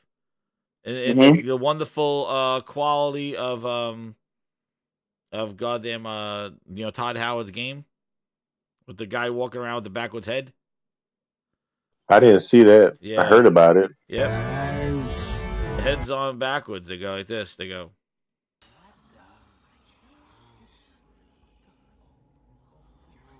Great beasties! What's happened to his head? It's on backwards. This is terrible. Do something. I'm sorry, sir. There must have been a microconverter malfunction. Why didn't somebody tell me my ass was so big? As soon as somebody said about the head being on backwards, I thought about Spaceballs. I was like, his head, it's on backwards. Good job, Bethesda. Just some polish. Fix the fucking guy's head. But here's the other thing is on here. I thought the Capcom thing was it was real short. It was done, and I do think that the Resident Evil stuff was pretty interesting. And then they said the upgrades are for the classic games. The classic games, the 2 and 3 are actually, and also 7, I think, are getting their PS5 and next gen updates. The Xbox, the Series X updates on it. But what I wanted to talk about here is, as we're going through here, is the this kind of like Civil War kind of thing that's been going down with the check marks and gamers, and the thing is it kind of gets me, and Frog hurt me, like I was getting pissed earlier because I was listening to some shows, and what I don't like is I don't like that. Yeah, and here's Solid Rev, man. Hear what he has to say before I get my thing. That's trash-looking gun models. And the physics when the bodies drop looks all right. They were okay. Yeah. And here's the thing. Procedurally generated garbage. That just one planet. So now we're going to get procedurally generated garbage. And I'm sorry for being negative. So you got No Man's Sky farming in there. It's like you're biting off more than you can chew. Yeah, that's trash. And that's the thing. Like, I've seen Tim Dog go around in the internet and things like that and saying, oh, now the complaint is that it's too big. It's such a big game, this Bethesda game, being 1,000, planets, it's too big. It should be more curated, specific planets and missions.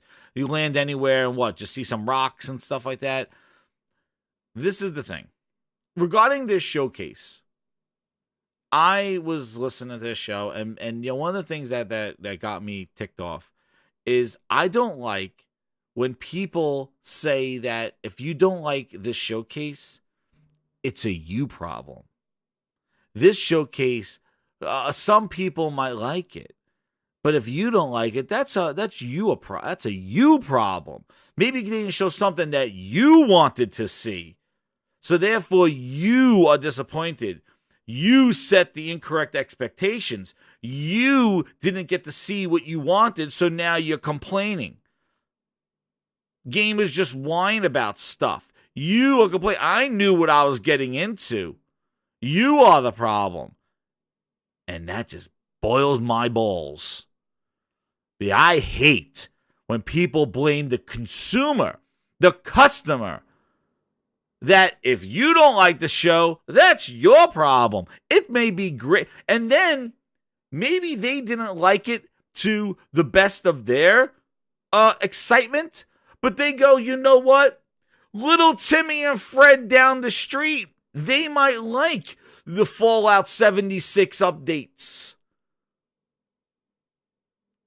I don't give a flying fuck what other people think about this show. Because guess what? I didn't come out on stage in 2019 and show Hellblade 2. I didn't announce it on the stage in my suit, Jeff Keighley and all the people. I'm going to announce my console and the power of it. Let's talk about monsters for breakfast and bitches for brunch at E3. Sizzle reel. They finally did it. We heard you. I didn't put the Avowed trailer on a stage. I didn't tell them. I didn't show Halo. I didn't announce Avowed. I didn't announce. I didn't decide to say, you know what? We're going to show Everwild in London 2019. No, I didn't do that. I didn't set those expectations. Phil, dirty ass booty, and all them Microsoft PR checkmark sons of bitches set those expectations. That's the problem. They told us what to expect. Number one customer. They decided to announce Perfect Doc at a goddamn gaming show when they needed perfect fucking help because the studio was in disarray. That's on them. I didn't announce Perfect Doc. So you shouldn't be upset if I'm like, where the fuck is Perfect Doc? Oh, no, that's a you problem. You wanted to see Excuse me? Perfect Doc was announced 2020 on the stage with Jeff Keighley at the awards show. I didn't announce it. If that game is not ready, that's on fucking them for announcing it. So it's on them setting expectations. And on top of that, this of all years, nobody came out and said temper expectations. And they let people go wild. Especially this year. They got people going, oh, here's the bingo card. Let's see. Oh, shit. Oh, here we go. Wait, it's in Spanish.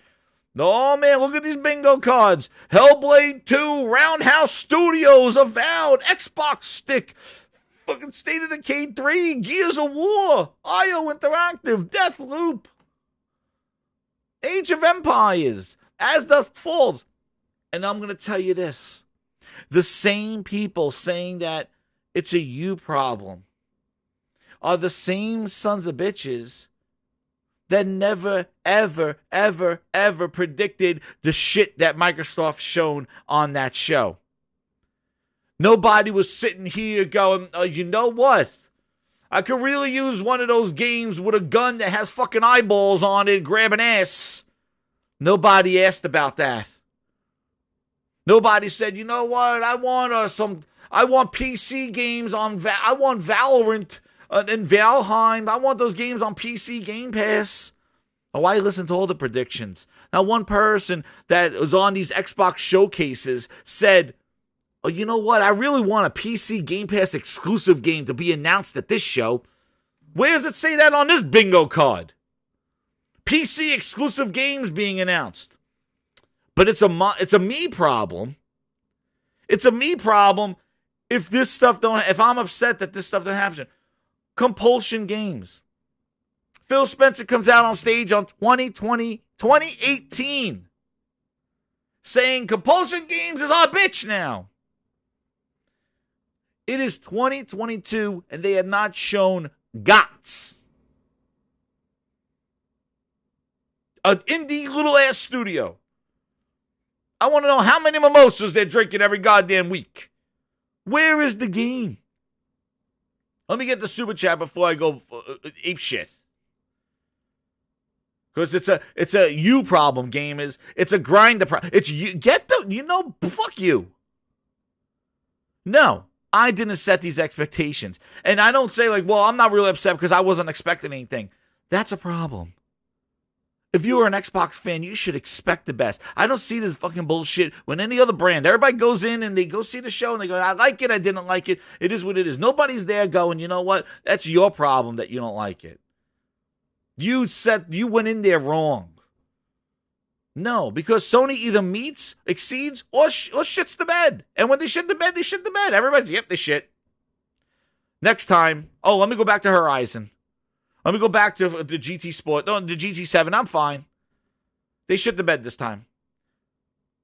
Microsoft got nothing.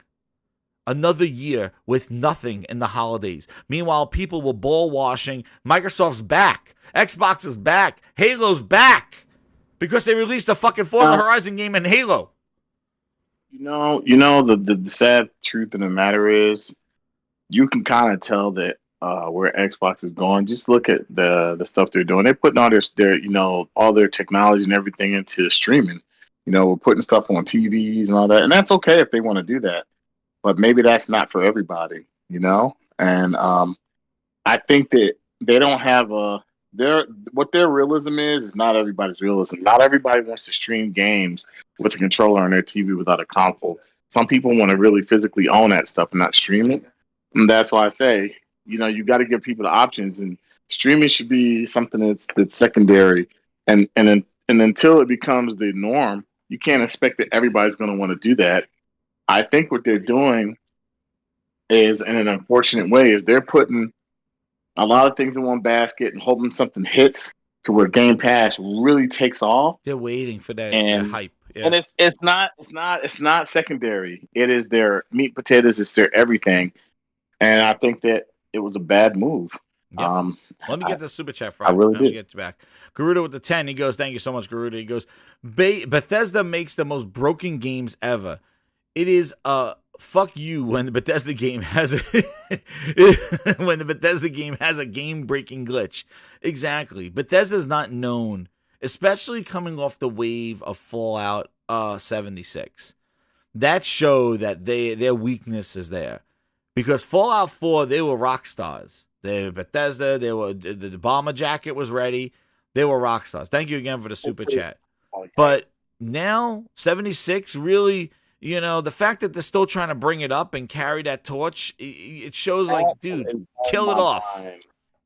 It's like when they keep talking about Sea of Thieves, I'm like, and then people are thinking, it's such an active. I'm like, yeah, PC saved that game, and PC look. There's a lot of those games that people are talking about are fucking. They're just not great games. As far as maybe they're great to stream, but they're not the quality of the game. You're not getting the same quality. You can't look at a Sea of Thieves and be like, it's the same quality as a God of War or Uncharted or Last of Us. But people are talking as if it is, and I'm like, what are you seeing that I don't see? Like I don't see the quality with that game. Dude, I'm gonna give you something right here. People talk about how big it is. Yeah, Link. I'm like, sorry. Well, yeah, I was gonna say, I don't know if you guys talked about this, but they just, this is supposed to be an Xbox show. Well, it ended up being a Game Pass show. Yep. But they were just like, if you look at the way they announced the game, it was just like console. They didn't even want to say Xbox. Yep. Like, it said Xbox consoles. Like, right? Yeah. They didn't even say Xbox. They just said console. No, console, cloud, and PC. Like console. Like what?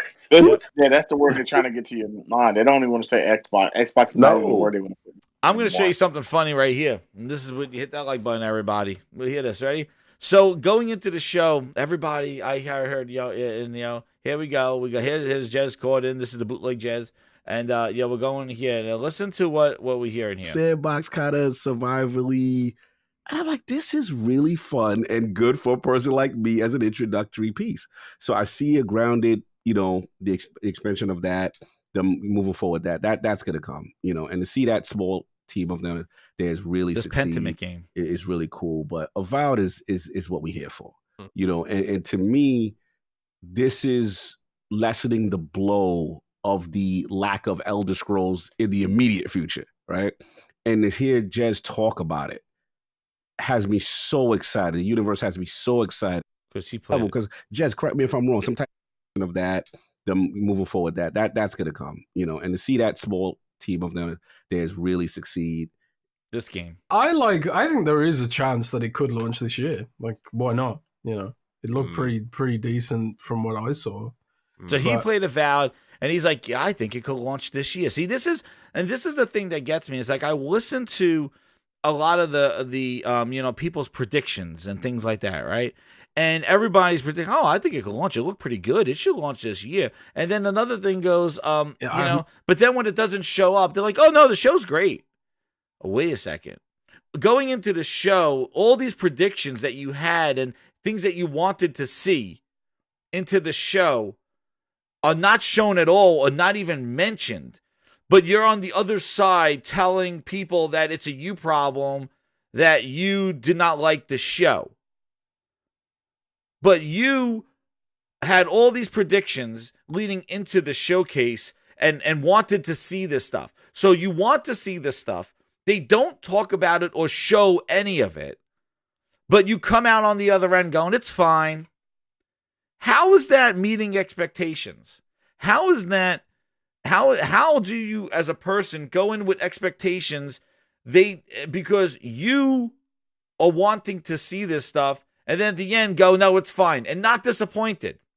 Not coming out going, you know what, that sucked because I wanted to see this stuff and it's not there. But because you did that, that's a you problem. What's hilarious is that they're the ones that created this hype into this stuff. And here's another thing. Like, idea how big they're trying to make it. Look, talks about it. Really want to see Pentiment. Why? Here's a game from Obsidian. Remember when they say Obsidian is working on multiple things? It's not just Outer Worlds.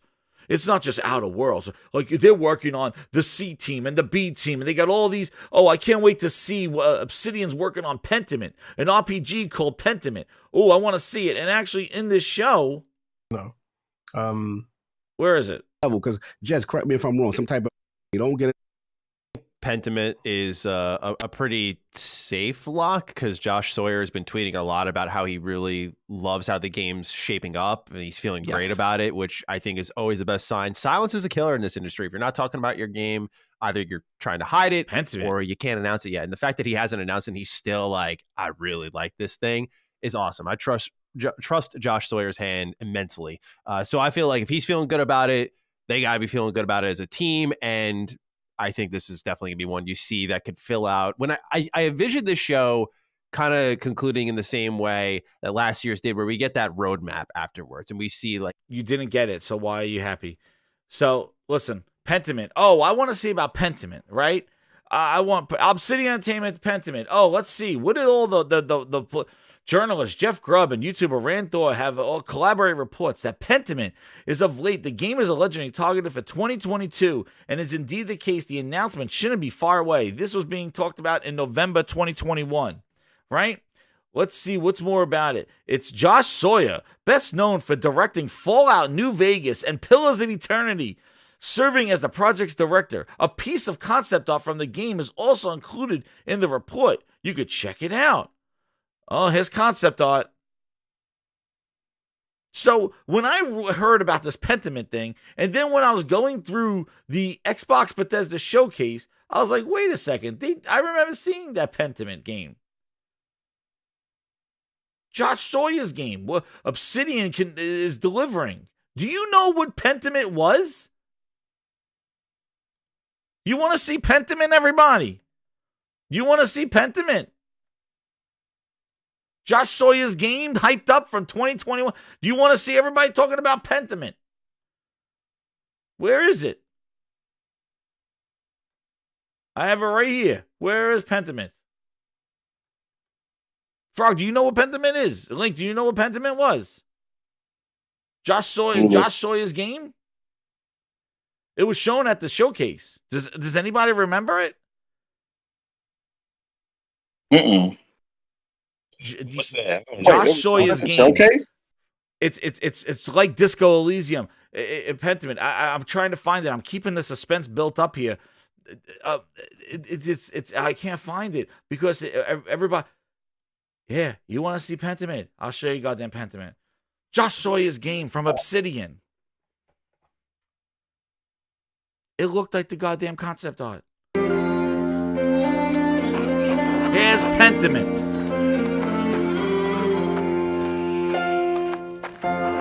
Here is Pentiment, the text adventure game. This is what I'm excited. Oh, he's confident about his game. Dude! Dude!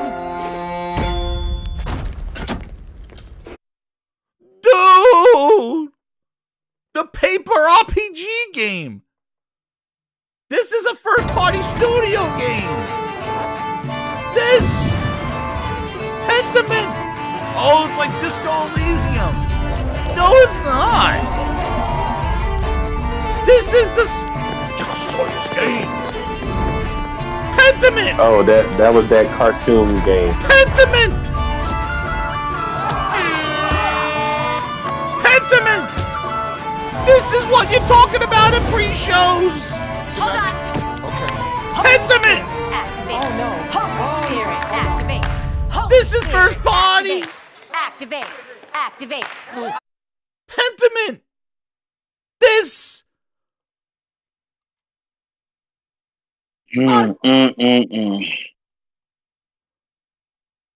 looked like the goddamn concept art. It is the concept This art. is insane. I can't believe it. I didn't know that was the name of that game. I didn't know either. I just remember being like, "What is this? This don't need to be on the big stage." I heard it in all these pre-shows, like Tom Wait, Sawyer's. what studio is this? This is Obsidian. No way. Yes, way. This is Obsidian. Josh Sawyer's new game from Fallout New Vegas. Yeah. This is it. He's confident about his game. No way. Dude, let's see her. Every month and all the day one Game Pass games, and you don't get enough credit. I know we got Coalition. I think there is a chance that like the Outer Worlds team does Skyrim to me. That's not happening, dude. Yeah, guns as well. I think there is a chance. Grounded. And I'm like, yo, I have to admit, I don't even like, those sandbox kind of survivally. I feel about Obsidian, like, they're my Respawn. Like, as soon as they came, they haven't made one whack game on Xbox to me. And I don't pretty damn whack. I know we hear a lot of mismanagement talk. No one's talking about this team. And since they've hit the ground running, since they've been part of Xbox. Yeah, because I keep hearing this narrative, you know what I'm saying? And they've been knocking it out the park. The thing that's intriguing to me, I know Rand don't really care for the smaller joint, but I am excited for this Josh Sawyer's thing. And was it Pentiment? Pentiment. Pentiment, people, until they've played a game like Disco Elysium, I know right now playing little indie games is not the thing right now. If it's not AAA, it's not the thing. I understand. But if you actually give this game a chance, it is phenomenal. And if it's any resemblance to Disco Elysium on any level, because Jez, correct me if I'm wrong, some type of maybe detective aspect or very strong narrative-based kind of game in that vein, with Sawyer, people are sleeping, man. Like Obsidian, bro, they are the number one draft pick. They are holding it down. They don't get enough credit. I know we got Coalition. I know we got Playground. I don't want to be disrespectful to the other teams, but they are my number one pick, and they, to me, are the number one reason why I'm excited for this show. Right. And I can't wait, man. If Avowed looks, show completely. Yeah. Here's the thing. The last point I'll say, and this is for Rand. It writes itself. If it looks like anything like Disco Elysium, so then know what I was like? Was this before the show or after the show? Before the show. Okay, I got But you. if you're coming out of the show, you should be pissed off, right? Not necessarily. It's fine. It's okay. So wait, what is the game? Disco Elysium. To me, that sounds like I'm gonna take a stab at who I think that sound like. It sounds like somebody from the Arm Lords. Well, no, it's Cognito, and you know he was sort of optimistic. I listened to their posting, and shout out to the Iron Lords, you know, King David and stuff. Man, they were pissed. Addict, Smooth, those guys were upset, and you know, I'm not saying that this is. What I'm trying to say is that the talk about these games, not necessarily him, but the talk about these games coming from these studios without seeing them and just hyping them up and being excited about them just because they want the leaks of like it's Josh Sawyer's game and you know Starfield is this and Redfall is being made by Arcane, and you got to see these games and see gameplay before we get excited. And I feel like in the Xbox camp there is such a deprived gameplay and games and forecast that any little inkling of Microsoft is making a game automatically sends it into the stratosphere. It's gonna be a banger. Microsoft first party. It's and I'm sorry, like we have yet to see this. Microsoft has so much to prove that it doesn't deserve that kind of stratosphere. Yes. Are they just greenlighting anything? I don't know. What is going on over there? Dude, I don't know. But I could show you his Disco Elysium. And yeah, does Josh Sawyer's game look like Disco Elysium? Like No. No? So Obsidian, since they've been acquired by Microsoft, I'm not talking about they made the Outer Worlds, right? Right? Yeah. Okay, besides the Outer Worlds, because that was already kind of like in the works, right? I want to say. What have they put out? What is it? Honey, I Shrunk the Kids or something? They put in Grounded that came out of beta. Like that game doesn't look like Disco Elysium, like these text-based things. Like it's a detective game, but like yeah, that doesn't look like it. That looks like some like Super Mario RPG. But people said it's like Disco Elysium. It's like, well, in the text, but it doesn't. The aesthetic is not there. The mature level, like I don't know, looks like it's just, dude. I just don't like. Microsoft has so much to prove, and just because they're making games, people think that's a W, and it's not. Because we have yet to see the games that they are making, and the confidence level has dropped severely on this stuff. Oh, Josh here says Disco Elysium reviewed well. That's why they compare it to there. Ah, okay. Because they're like Josh game, like his Disco Elysium game, and I'm like, dude, like I don't think that Disco Elysium. I really think that this game doesn't look like the Disco Elysium at all. Like, I don't get the comparison. But this is the game Pentiment that was shown from Obsidian. So there was first party there, I guess. And it's coming this year. So you got this and Scorn and like some other things. But I just don't understand. And what's interesting is actually with that other article that I had up here. And again, it's not that, it's just that the conversations leading into this show, it's just that Microsoft is going to have a huge first-party showing, and they didn't. And the thing is, the excuse is that it's because the 12 months. Oh, that's why you don't expect to see Avowed, because they changed the game. They said it's just about 12 months of release games. And because they chose to do 12-month window, that's the reason why you didn't see the gameplay or the games that you wanted to see. So I would ask you guys this. Wouldn't that be concerning, considering the games that have been announced weren't announced last year? They were announced in 2019, 2020.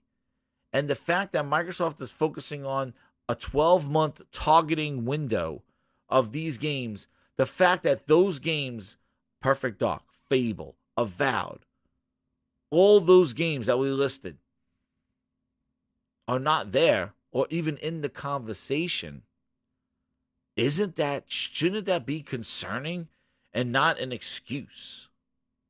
Should be concerning. It's extremely concerning. Extremely concerning because these games, quite a few of these games have been in the oven for a while. The fact that you can't even show them off is concerning.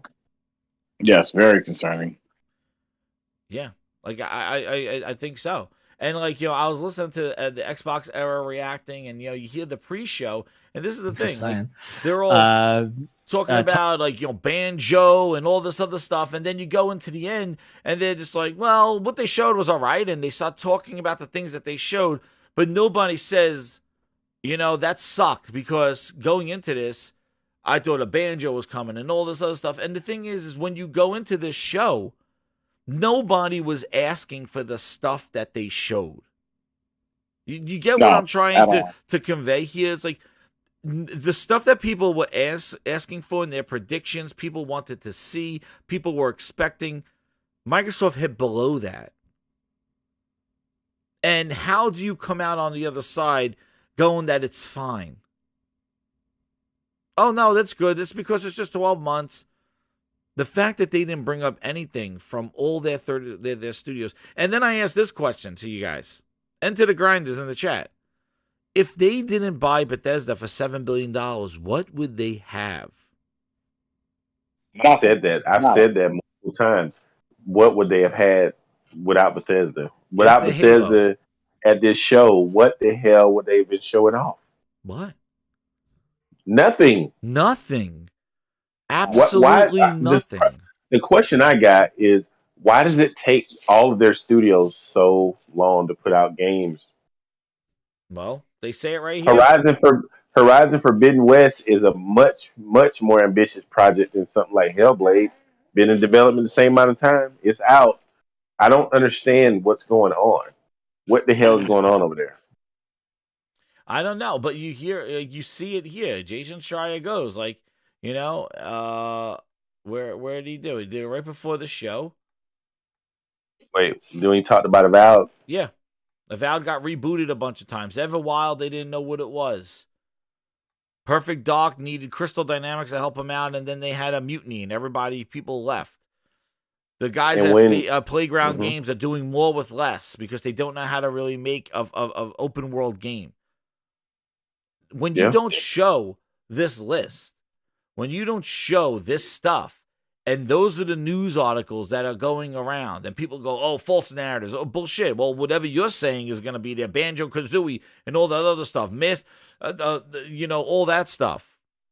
That's false narratives because you're just trying to create false hype. But when these games don't show up, Everwild, or even get mentioned, Phil could have a sizzle reel like, hey, guys, here are all the games that we already announced and we're anticipating to show gameplay over the next year about. Acknowledge these games. Not even acknowledge. Like, he wants you to forget about them. People forget, like, Everwild, like, oh my God, I forgot about Everwild. Project Mara? Oh my God, I forgot about Project Mara. Nobody cares about that game because it's just a tech demo, basically. But people think it's a game. And Redfall, nobody even cared about because Microsoft never mentioned the word Redfall since last year's end of show. The word Redfall was never even spoken about from Microsoft until it got delayed. They made you forget about it. It was January. I'm like, we haven't heard anything about Redfall. Kid Smooth's like, it's January. Stop stressing out. Well, now we're in March. Now we're in June. Where is it? Oh, don't worry about it. Don't worry about it. Shouldn't this game be talked about a little bit? Nah. Here's Redfall. Now Redfall's in the conversation because it got delayed. Keith J with the 5. He goes, Jez, how did you initially feel when they bought Bethesda? Were you excited or nah? I was not excited. I got concerned because I knew you're my number one customer. They were buying Bethesda to get their games in Game Pass. And the thing is because it was not happening naturally. You're not seeing developers putting their games in the service because the service is growing, is successful. They see benefits in it. They're not doing that stuff. No, they're not. I mean, I was part of today I was part of a Twitter Spaces where, people were just kind of in there. I think Persona and Jay Barry held the space today. Yeah, they were in a long time, yeah. And you know what most people were saying, and it was saddening to me. People were saying, Well, the show wasn't that great, but I have Game Pass, so I can try a bunch of these games. Starfield looked okay, didn't look great, but I can try it because it's on the service. It's like they're making all these excuses because they're paying a quote unquote low price and this service has such great value that even if they don't like these games, the barrier of entry is so low, they're excusing the crappy, shitty games that we're getting on Xbox. And guys, I don't know if you realize this, but these games are still sold at a retail price. They're not just in this service. Yep. So these are full price titles. So you should be expecting way more than what you're getting. And they're conditioning people to be like, well, it's on Game Pass, so if I don't like it, it's okay.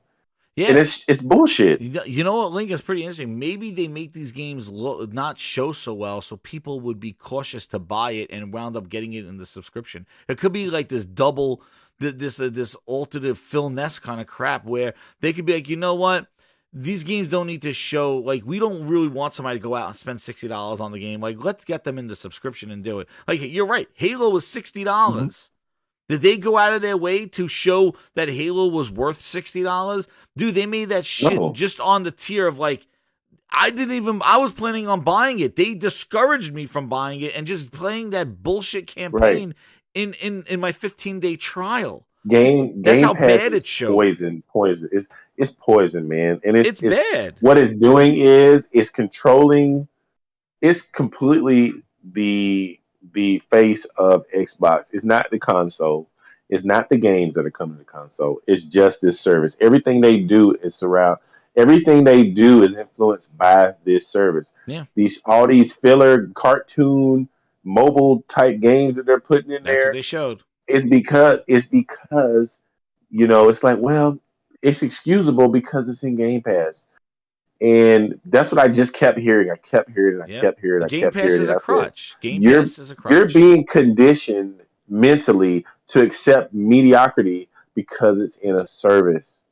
Exactly. You don't see what they're doing to you. That. They're brainwashing you.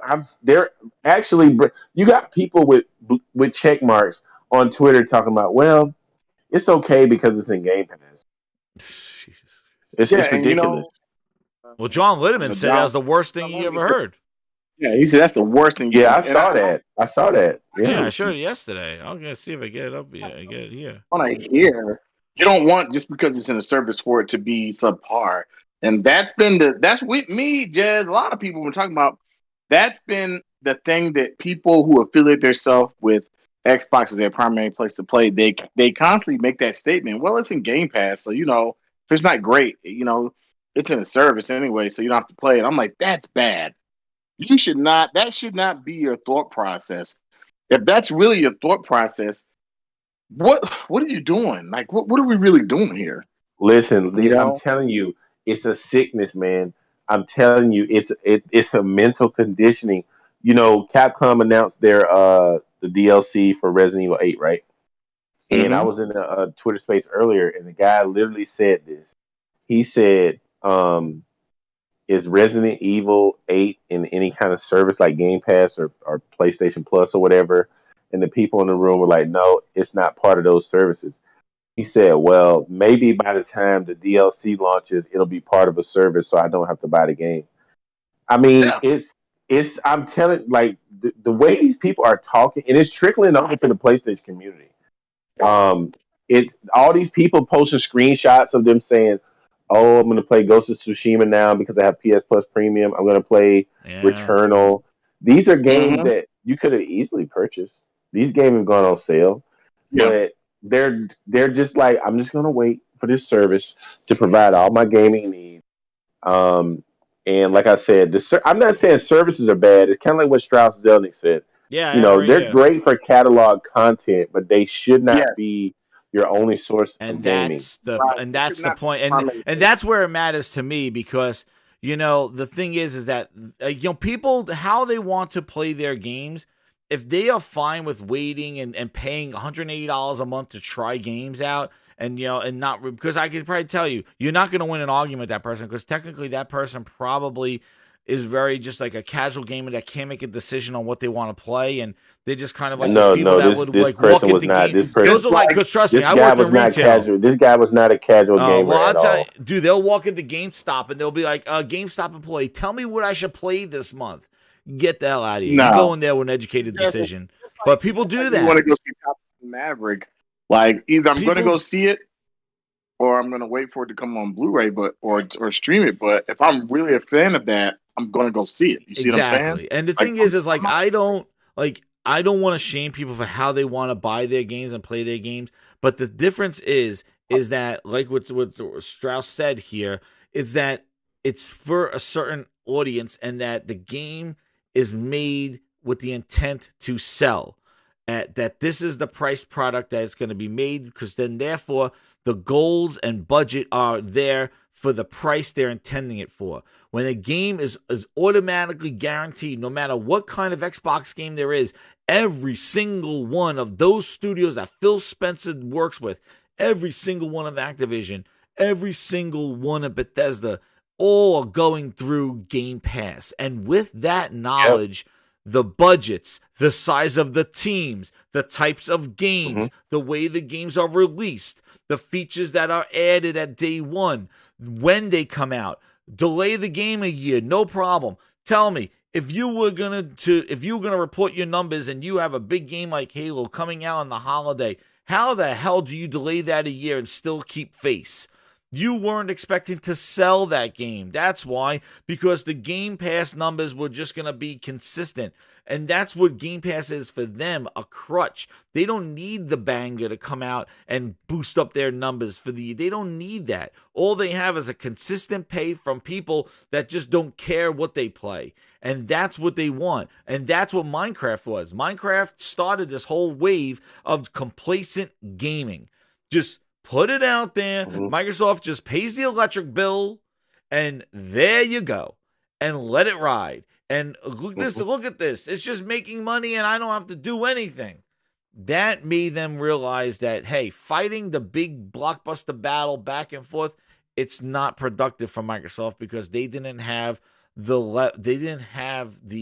IP to invest in that IP and do all that stuff. So they started doing partnerships and all this other shit. But this guy says it right here, going back to the super chat, it doesn't make sense for big game. And this is why people like this were saying, my game doesn't go in Game Pass. So when they bought Bethesda, that was a way to force games into Game Pass, because Phil committed his entire lineup to Game Pass launches. And he did. People didn't, and other developers, and he called it the flywheel. He goes, you know what? We're going to put some games in there, and then that will get the flywheel going. And then other people will people will then put their games in there, and then the content will just kind of self-generate, and people will catch on, and everybody puts their games in there. Well, that flywheel got stuck because Microsoft wasn't able to demonstrate the success of Game Pass quickly enough, that Strauss and all other friends and other publishers were like, oh, let me put my games in there. Instead, they're like, here are old games. Old games weren't helping Game Pass start churning. It was the day one games, and they couldn't get day one, so they had to pivot. And I say this all the time, and just like Mixer, they wanted to do their own content, have people create their own channels, and guess what? That didn't work out. Mixer wasn't growing. So at E3, they fired all their original content creators, and guess what? In October,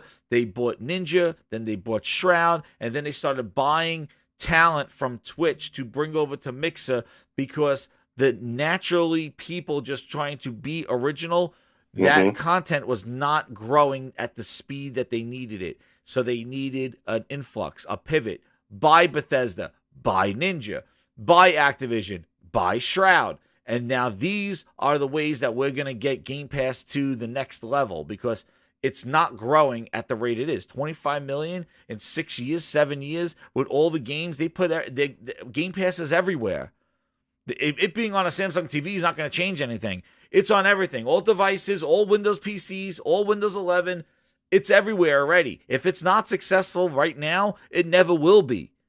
Now everybody just sits and waits for the content. That's why this show yesterday was impactful. That needed to show the games that you want to play. Nobody left that show, I guarantee it, Nobody left that show and says, I'm signing up for Game Pass right now.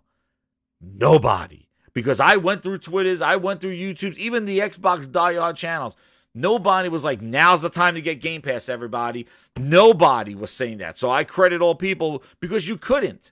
They're just like, if you have it already, you're like, hey, it's a value. It's okay. That's what I heard. But nobody was like, you got to get Game Pass. After this showcase, and that's what they all wanted. That's what the Tim Dogs wanted. That's what all these guys wanted after this show to be like, you got to get Game Pass now. No questions asked. And actually what's crazy is that Tim Dog was blaming it on the leaks. He started going after people for leaking it. Wait, it doesn't matter if it's leaked, dude. It doesn't matter. He blamed what? I'm confused. He was blaming Todd Henderson. You know, if you want to be critical, how does the whole show leak? It's ridiculous. You eliminate the element of surprise. What? Okay, dude, all right. What here was I didn't know any. I didn't see the leaks or whatever, and I went into this show, and there were no surprises here really. Link, let me ask you something. The fact that the Last of Us remake leaked, does that, and it wasn't a surprise at the Keeleys, does that make you not want to get the game? I want that $100 edition. They need to put that shit back in stock. There you go. Of course I want it because it's a great game. There you go. So Link, it's a quality product. Because the Xbox show leaked, did that impact that? Oh, now nobody wants to sign up for Game Pass because it leaked. No, I don't see that being the case. Exactly. And because they didn't show compelling content to make you want to subscribe. It's the content. Right. It's not the fact that it leaked. If it was great and it leaked, then it will still be great. It just won't be a super surprise. Right. I mean, honestly, like out of that whole show, there's only one game that I'm interested in buying on Xbox. There were two, but I found out that one of them was multi-plat.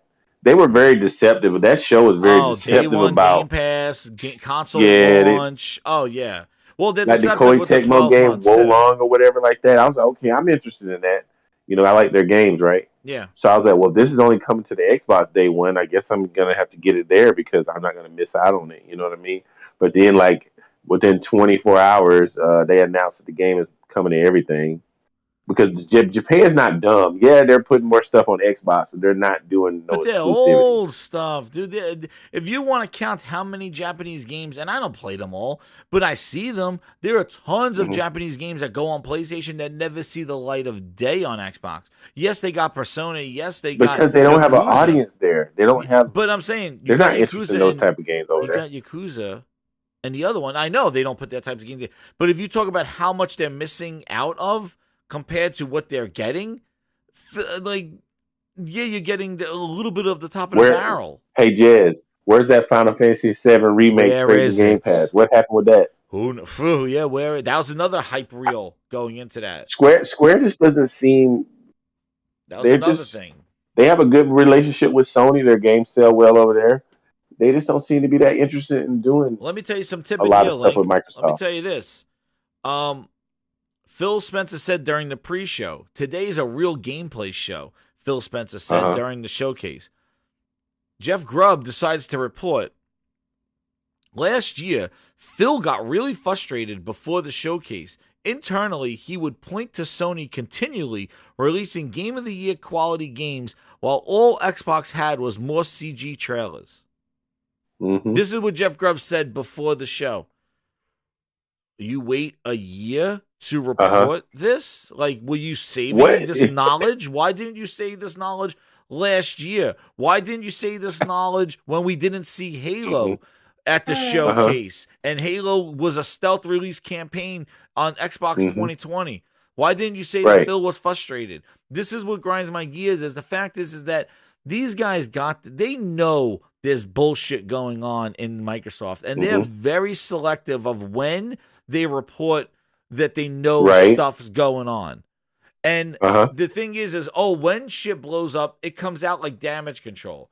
It's a gameplay show because Phil was upset last year. Oh, really? Because he said he was pretty confident. You know, when he said, I'm confident Sony showed him in 2020. I never heard him say, I didn't want to show CGI. So Phil was frustrated about his show? What? Wait, you're saying he said Phil was frustrated about the show that Microsoft put on? Last year's show, he was frustrated. And the year before, he says last year's show. Phil got really frustrated before the showcase last year. Internally, he would point to Sony continually releasing Game of the Year quality games while all Xbox had was more CG trailers. Huh. Now, do you believe this? Is this believable? All I know is, like, why do you, if this was something that he felt last year, and last year wasn't the best year of showing at all, because last year they showed a whole bunch of CGI and never showed Halo gameplay. Meanwhile, Halo was supposed to release in November. They chose not to show the gameplay. So how are you upset at Sony, frustrated that Sony's able to get this stuff out and you're not? You know, maybe Phil is frustrated. And maybe they don't want to say that because then it looks like the house is a broken family. It's a broken house. So Phil puts on his face, Phil Ness, everything's good. I'm so happy. Right. I'm excited about what we're going to show. But meanwhile, inside, he's crying. Inside, he knows, he goes, how can these studios be putting out this trash? And Sony is just rolling this stuff out. And we can't get gameplay. What about, okay, did you talk about the tweet that Kojima Productions put out? I saw that. I'll bring that up. But one of the interesting things in this tweet was sent out prior to the showcase. And Phil said prior to the showcase, today is really a gameplay show. And Grubb says he got frustrated that Sony was releasing, notice this, Game of the Year quality games while Xbox had CGI trailers. So if you're reading this before the show, you're thinking, wow, Phil was upset last year that he didn't have gameplay of Game of the Year quality games. This year's a gameplay show. He's going to bring the gameplay quality games for Game of the Year quality, right? No, that was Game Pass. Exactly. Infomercial quality. He brought gameplay, filler quality. Budget, little indie games, and he had his Redfall and Starfield, and that was it. But reading that this, doesn't make sense based on that tweet. Don't match with what we got. That doesn't make sense. Exactly. But think about the hype going into the show. Reading this about 15 minutes before the showcase, going, "Oh my God, Phil's angry. He's gonna redeem himself." And think about then what you saw, and then wonder why people are pissed off. I mean, like I said, man, lackluster show. These are the type of games you expect to get in the service like this. Yeah, and Kojima got so just doing the last stuff, wrap up the Kojima stuff. You know, Kojima had to come out that after the announcement of my partnership with Microsoft using the cloud technology, many people have asked about our collaboration with Sony Interactive Entertainment. Please be assured that we continue to have a very good partnership with Sony and PlayStation as well. So basically, it's like they're also working with Sony, but they're working on this. Oh yeah. And now people are saying this is the horror game and the cloud stuff. So what is this cloud? So he's making a cloud game for Microsoft, right? Yeah. Okay. We're exploring possibilities of games, movies, and music through platforms. And yeah. Oh, and people are saying that it's Overdose, which that thing that leaked. This cloud game. Which makes sense. Is Overdose the cloud game? What is that?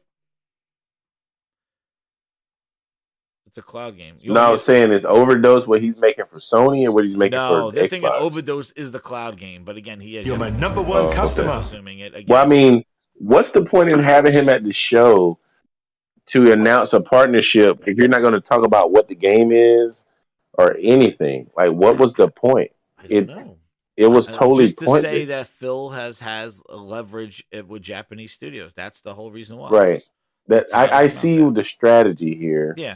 To instill confidence in your Game Pass subscribers that you're going to have Japanese content. Oh, I want Japanese. You said that I told you, I promised you I was going to focus on Japanese content. Well, here's Persona, and here is Kojima. And it's just like, okay. But the exclusive, it's funny because they made it seem like a lot of these games they announced were exclusive or had some kind of exclusivity window, and then they didn't. Like literally, these studios and publishers came out not too long after, in the next day, and announced that most of this stuff is coming to everything. I know. So Game Night. Wait, this is so funny. Like, here it is. Game Night 1, 2, 3. He goes, it's just like that Homer Simpson scene about the barbecue. Phil is just like, that one's mighty fine looking showcase. Why doesn't mine look like that? Dude, that's hilarious, Game Night. Yeah, exactly. He's walking around. He goes, why do mine look like that showcase? It's like, Phil, yeah, we don't have that. It reminds me of, again, the Spaceballs again. He goes, what do we got? They're like, sir, they went to hyperspeed. He goes, what do we have on this thing? A Cuisinart? He goes, prepare ship for light speed. He goes, no, light speed too slow. Ludicrous that show, Redfall looked pretty interesting. Didn't look amazing, but I'll buy it. Buy it. I'm not a Game Pass subscriber. I never will be again. Yeah. We'll see. Maybe and I'll buy it. Maybe it's 40. I don't know. But it don't matter what it costs. I'm gonna buy it. Here's a routine bedtime of Halo, another game that was a no-show at this show. Halo Infinite, again, the word Halo wasn't even mentioned in this show. Like, this is the thing. They did not mention this, but they mentioned Fallout 76, Sea of Thieves, Elder Scrolls. Season 7.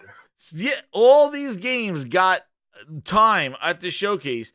Halo wasn't even mentioned. New gameplay accounts, new maps, season. Well, you see, Jazz, that game, there's so much turnover at that studio at the top level. They don't even want to draw attention. That game is in a disarray. Yep, and here it is. Halo Infinite on Steam now moved below where it was previously lowest in April. Could be on track for sub 5,000 average play count for the month with just a sub peak of 9,000. Somehow Season 2 has managed to do far worse or do worse than any month in Season 1 and only 2 months in of the 6. Listen, it's clear that most of their studios are, I don't know how to explain this, but like there must be some kind of developmental issues going on over there because their output is slow. Their output of first party games is at an all-time low. Yeah. With more studios. Let me ask you this question. Way more studios. I don't get it. Yeah, I want to ask you this question, and that's a great question to end. And also the grinders, I want you guys in the chat to answer this and what you think. Because I have this theory now that I think there's some technical issues and pivoting going on, but I'm having the feeling now that this is very purposeful. That the numbers of Game Pass to justify putting such games in the service is not there. And maybe putting Starfield in there in November was like, you know what, guys? It needs the time. Let's give it a 6-month window. And that's why it has this window. Because depending on how Game Pass grows during the holiday, with I don't know what, but maybe they'll do a promotion. The dollar bill Phil is going on right now. Frog said for $1 he could get until March or something like that. Shout out to Frog, he had to go. But like for $1 right now, they got the dollar bill going on. Maybe they'll run some aggressive promotions in the holiday, and then they'll get those counts up there. That's why there's this window. So they could be flexible with Starfield and be like, hey, we got this huge growing number in the holiday. Let's put it out in February. Or, hey, it didn't grow as fast. Starfield, push it out to June because we got to get some more push out here. Maybe Redfall and some other game, Forza, get those games in there. That will give us a bump in Game Pass, and then we'll drop. This. Like, I really think they're riding the Game Pass subscription wave, and I think this is sort of that's why Halo got delayed a year. Not only did it need it because it still needed more time, but they pushed it out a year because maybe the Game Pass numbers at 17, 18,000, they're like, yo, let's wait a year. Let's get another 6 million in here, and now let's drop it. And so you think that this is somewhat purposeful because Game Pass is not growing at the rate that they want? Listen, I was watching a video. I was on NX Gamer's channel watching one of his videos, and he was talking about, I don't even think the subject, he was talking about something, Game Pass came up. But he was talking about Sony, and he was saying the amount of money that Sony spends on these titles it just doesn't make mathematical sense to put them day and date in the service. It makes it can't make money. You can't make money doing that. Yeah. So people thinking they're going to get these big blockbuster titles every 3 months, like Microsoft claims they're going to give, it's just not realistic. Nobody's trying to lose money like that. Even Microsoft. Exactly. Even Microsoft. They're not going to just throw away their money. output when they switched over to this service, bought all these studios, but yet their output has slowed to an absolute crawl. That's right. When they need it the most, because they pay people paying monthly for a subscription. You got these dollar deals, these people paying for $1 to convert all these years of gold over, but since they've done this, they haven't put out any games. What is it seems like more than a coincidence. Yeah. But yeah, I think some of the people I think boy agrees. I do think that I think somewhere I think there is a little bit of strategy involved in the fact that these Game Pass numbers and delaying these games are kind of going hand in hand. I do think that something along those lines. Like, I can't believe that this incompetent. But then what's crazy is that what makes me doubt some of that question and kind of question that theory is when the game's released, it's not in a polished state. It's not like, oh, this game was ready to go and they're just dropping it when they want to drop it. Because then when the Halo comes out, there's missing features and all this other stuff. And it's like, oh, shit, this thing wasn't ready. So maybe the delay is truthful. And we'll see with Starfield, They said Halo was polished for a year. You want to show off, when you show a game off, you want to show it off in its best light. You know what I mean? Yeah. I don't know if it was running on an Xbox or if it was running on a PC. But that game was running at sub 30 frames. Bad frame pacing. At all. Bad frame pacing, and it doesn't have cutting edge visuals. So the game clearly isn't ready. Wow, I can't imagine how it's going to look on the Series S. I don't even know how it's going to look and run. It's going to be another. I hope we don't got another Cyberpunk situation on our hands, but it's not looking good. Yeah, you don't show a game off. If anything, you put it on a PC with a 3090, and if it's running on a 3090 at sub 30 FPS. Oh my goodness! Do you see this now? Overwatch 2 arrives October 4th. PS5 homepage. No, it was free to play anyway, but it's coming. It's on PlayStation, so there's another. Well, Overwatch 2 is coming there. The Neo game that they just got confirmed here. Over here, that just. Well, we knew Overwatch was coming. Overwatch is coming October 4th. Wulong just got confirmed for PS4, PS5. So really, what the hell did they show at that showcase? Hey, look, what's crazy? Diablo 4 is not coming to Game Pass. No, it's not. You know why? Because that's a popular. I don't like those games, but I know they're popular and it'll sell very well. Why would you throw that in a service and waste millions and millions of dollars in profits? Yeah. And the last point I want to make too. Hey, what's up, Nassim? The other point I want to make too is that I just saw Ninja Turtles on the dashboard. I remember they were saying when Keeley showed his thing, when Keeley talked about his thing, they were saying like, oh, well, Microsoft had so much to put in their show that they had to cut stuff out. And one of the things I guess they would cut out is like Ninja Turtles and Game Pass. Like, I think that why wouldn't you leverage that during your showcase, Ninja Turtle? Because I think that was the best announcement for Game Pass, the whole E3 Summer Games Fest thing. I think that was like a real good get of getting Ninja Turtles in Game Pass. Now, it's not the blockbuster game, but like it's getting those kind of games start going into Game Pass. And the fact that that was one of the announcements and they didn't use that as leverage in their own showcase, instead didn't show like any kind of like known IP. Like, I thought that would be pretty interesting for them to show, but they used it for Keeley and didn't even have like a real announcement. Like, it just showed up at the bottom as like in Game Pass. It went by so fast and just so like, I just don't know where their marketing is. Like, why would you think that would be a smart move? Like, why wouldn't you try to get that for your showcase? And highlight, like, I'm proud to say, like, a highly anticipated Ninja Turtles coming back. Like, and it's coming to Game Pass day one. And it's like, oh, wow, that's interesting. Like, that would have been a nice little, like, Sarah Bond intro instead of, what it is. But, it just, they don't know how to market their games. And this showcase shows because, like, Redfall, it looks all right. Porter Rock just showed it. Shout out to Porter Rock. He was on last night. Let me just do his last thing. What do you say? Porter Rock just showed a list of games that will come in to Xbox that was shown at the showcase, because I was just asking that. Where is that? Where are you seeing that? Oh no, they said they posted it. Let me see. What did he say? He said Porter Rock showed on his timeline a list of games coming to PlayStation and only one going to Xbox from the showcase. Where is it? I'm looking.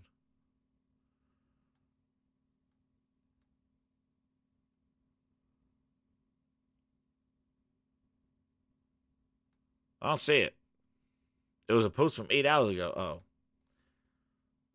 Let me see. Oh, here it is. This it? Oh, yeah, I got it. I'll zoom in here. Oh, shit. So yes, yeah. So the crossed out games are the ones that are only going to Xbox. So you got Redfall. So Redfall, Forza Motorsport, Fight Sim, Halo DLC, History, what is that? Aura History Untold, Forza Horizon Hot Wheels DLC, Grounded, Pentiment, As Dusk Falls, Grounded, Sea of Thieves Season 3, and Starfield. Those are hilarious. The same 3 goddamn games. Forza, Sea of Thieves, Grounded, and a Microsoft Flight Simulator. These games show up almost on every all of that year. is first party. That's it. And that's the difference, because now Hollow Knight, High on Life, console launch exclusive, Plague's Tale, Overwatch 2, Ark 2, console launch exclusive, Scorn, console launch exclusive, Medium was a console launch exclusive, Flintlock, Minecraft, Legends. But if you notice, Jez, when Microsoft has an exclusivity window in a game, it's like 3 to 6 months. Exactly. When PlayStation get one, it's like a year to 2 years. Where was Deathloop, man? What kind of exclusivity? You own Bethesda. How the hell can you not announce Deathloop coming to Game Pass or like anything? They may not be able to do that because when did Deathloop come out? June of last year, a year ago. Was it June? Was it June? When did Deathloop No, I don't think it was. Let me see. I don't think Deathloop it was came June. out. It got delayed. It was supposed to come out in June. It was like August or something like that. August, yeah, it got delayed. Maybe with the September 14th. September. So a lot of time with those exclusivity deals that Sony has, September. They probably can't even talk about that Tokyo until Game Show announcement. They may not be able to legally. They may not be able to do it because of the deal Sony had struck up initially. They probably can't do that. Oh, dude! All I know is that the fact that they can't even talk about it is and they own the company. It's amazing. Whatever Sony puts in their contracts, just like Final Fantasy, they can't even say it's not coming. And then what? Ghostwire Tokyo after Deathloop, we're gonna wait another 6 months. It's just insane that Sony didn't have to buy Bethesda to get that kind of exclusivity and just don't say anything type marketing. And how the hell did Sony do that and leverage that without buying the whole goddamn publisher? And now Microsoft owns the publisher, and they're like, well, if you look contracts and stuff. If you look at one of those, I think it was a Capcom game. They had a leaked exclusivity contract with Sony, and it said that the game could not appear in any competing service for a certain amount of time as well. So I'm pretty sure Sony knows Microsoft's Game Pass strategy, and any marketing deal or exclusivity deal that they sign is also going to exclude that game from Game Pass for a set amount of time as well. Yeah, and know what else too? People are like, well, Microsoft just being so, player focused and all this other stuff by honoring the contracts. People think Microsoft is just doing that because they're just such great players. Dude, no, it's because they probably have to pay out all the contracts if they break that contract. If they go, hey, we're buying you out of the contract, they got to spend extra money in addition to buying the company to probably satisfy the contract. that just doesn't. They can't just cancel, rip up contracts and throw them out the window. If Sony had a contract with Deathloop, I'm sure Sony's like, well, you can't talk about it for a year. And it's like Microsoft's like, no, we want to talk about it now. It's like, okay, well, then Let me tell you something. Pay us out. Let me tell you something. I guarantee you, this deal that Sony has with Activision, as far as Call of Duty till 2025 or 2026, is going to make it so that those games are excluded from Game Pass for a set amount of time. And Microsoft said they're going to honor these deals. They have to, because they're not going to pay extra to probably close out these deals. Right. So that means that all these people that have a dream that as soon as the Activision deal goes through, that all these Call of Duty new Call of Duty games, are going to go in Game Pass day and date for quite a while. That's not happening, dude. They know what they're going to get. They're going to get the old ones. That's what they're going to get. All they're going to get are all the old Call of Duties, and they're going to hype that up. It's like yeah. Game Night 1, 2, 3 goes, Microsoft doesn't even know how to do deals properly. And you know what? Again, I keep thinking like Microsoft doesn't know. They know. They just are not prioritizing the games. And I got little Phil Spencer right here. Look what he says. Games to our platform, because in the end I think the gamers play the games. Of course they do. They don't play the studios. They don't play the resolution numbers, right? They play the games, and we want to make sure the best games are there. But if you're Phil Spencer, circa 2013, gamers don't play the studios. He lives right here on the grinds board. Gamers don't play the resolution, and he says that I don't need to. What is that, Phil? What did you say? Turn 10. And how we started Forza, and how we started, and they've turned into a great racing studio that does an amazing job. And I know it takes a little bit longer, and maybe people like the quick, hey, why don't you just go buy this studio and bring them in? And we're completely open to that. Microsoft has the money. I have the green light, so to speak, in your terms, to go and acquire studios. Again, I just think it's the goal for us is to bring the best games to the platform. And if a studio wants to maintain its independence but work with a first party, I think that's fine. And the game, I think it's great, actually.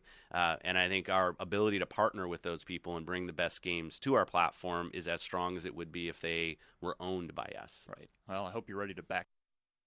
Wow. Some clarity there for all the people that said Microsoft had to buy all these publishers in order to bring you games. No. That's why I don't think it's total incompetence. It's just prioritization. They're prioritizing Game Pass over the gamer because Game Pass is the only way that they see success with cloud and Xbox gaming. That's the only way that gaming is going to be of value to Satya. That's the reason why they're not bringing you these games. They're bringing you these trash-ass showcases and not giving you the stuff that you want, because they choose not to give the stuff that you want. And for you to expect it, you should expect it. You bought their stuff. You bought their hardware. You pay for their subscription. Why shouldn't you expect it? You want to go pay for Netflix and not get Stranger Things? Don't complain about it. That's a you problem. What do you mean my B problem? I'm subscribing to Netflix. I want this content. That's what they said I get with my subscription. Oh, really? Well, it's not ready yet. You wait years. What? So said you would get their first party titles day and date. Exactly. I didn't. You make that promise, but they're not putting out. But they're not putting out any quality first party titles right now. They promised all their games day and date before they even had this stuff, and they made that promise. I didn't make it. The gamers didn't make it. Xbox fans didn't say they wanted this. Just like nobody wanted a Halo free to play. Who said that? Nobody I know after Halo 5. I didn't see Twitter lighting up going, this shit needs to be free to play. Nobody ever said that. They just said, I want to play more as Chief. That's it. Nobody said, I want free to play Halo. So? I didn't hear it. I didn't hear anybody saying it. I didn't want it. I didn't want it either. And the thing is, who said you got to go buy a bunch of studios? Phil's right here going. That's, to me, the role of first party. I'm happy to have a large headcount-driven first-party organization. There's no aversion. That's not a financial, because the financials with an external deal versus having employees is really not that different when you add in royalties and other things. It's not. So it's not that different. Like you're actually saving a tremendous amount of money. We don't consider them second-party deals because we fully fund the development. Of course. I mean, the number of people that we've had from Redmond at Crytek over the last 6 months working hand-in-hand with Crytek on Rise has been tremendous. It's a lot of people. It's been a great relationship, and we treat those games as much a first-party game as an internally developed game. Yeah. Really? Phil was considering Rise first party. We don't need to own Crytek in order to get Rise. We just got Rise because we have a good partnership with them. So where are your partnerships from 2018 till now to bring you games like Rise with Crytek? Games like Sunset Overdrive? Games like Capcom's game, Dead Rising 3? Where are games like Quantum Break? Where are these partnerships that are just as good as Disney as deals that they can? Phil decided not to bring you those games.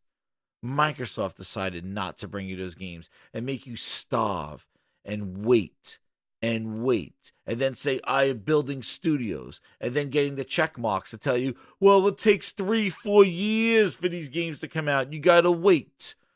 Well, bitch, it's been 4 years. We still haven't even seen the game. Nonetheless, we're not playing it.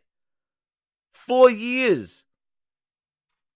You're my Mr. number one Dirty Ass customer. Booty said that State of Decay 3 was going to be in development when he bought the Undead Labs in 2018. And I said it, and we got over 220 people burning that midnight oil. I want to thank you, everybody, but we're not leaving here. I said it. Here he is. This is what you get. It's all thanks to Phil. Let me see you jump to get a booty. Let me see you jump to get a booty. Let me see you jump to get a booty. Let me see you jump to get a booty. Let me see you jump to get a booty. Let me see you jump to get a booty. Now jump. Oh man, that's my jam. That's my booty.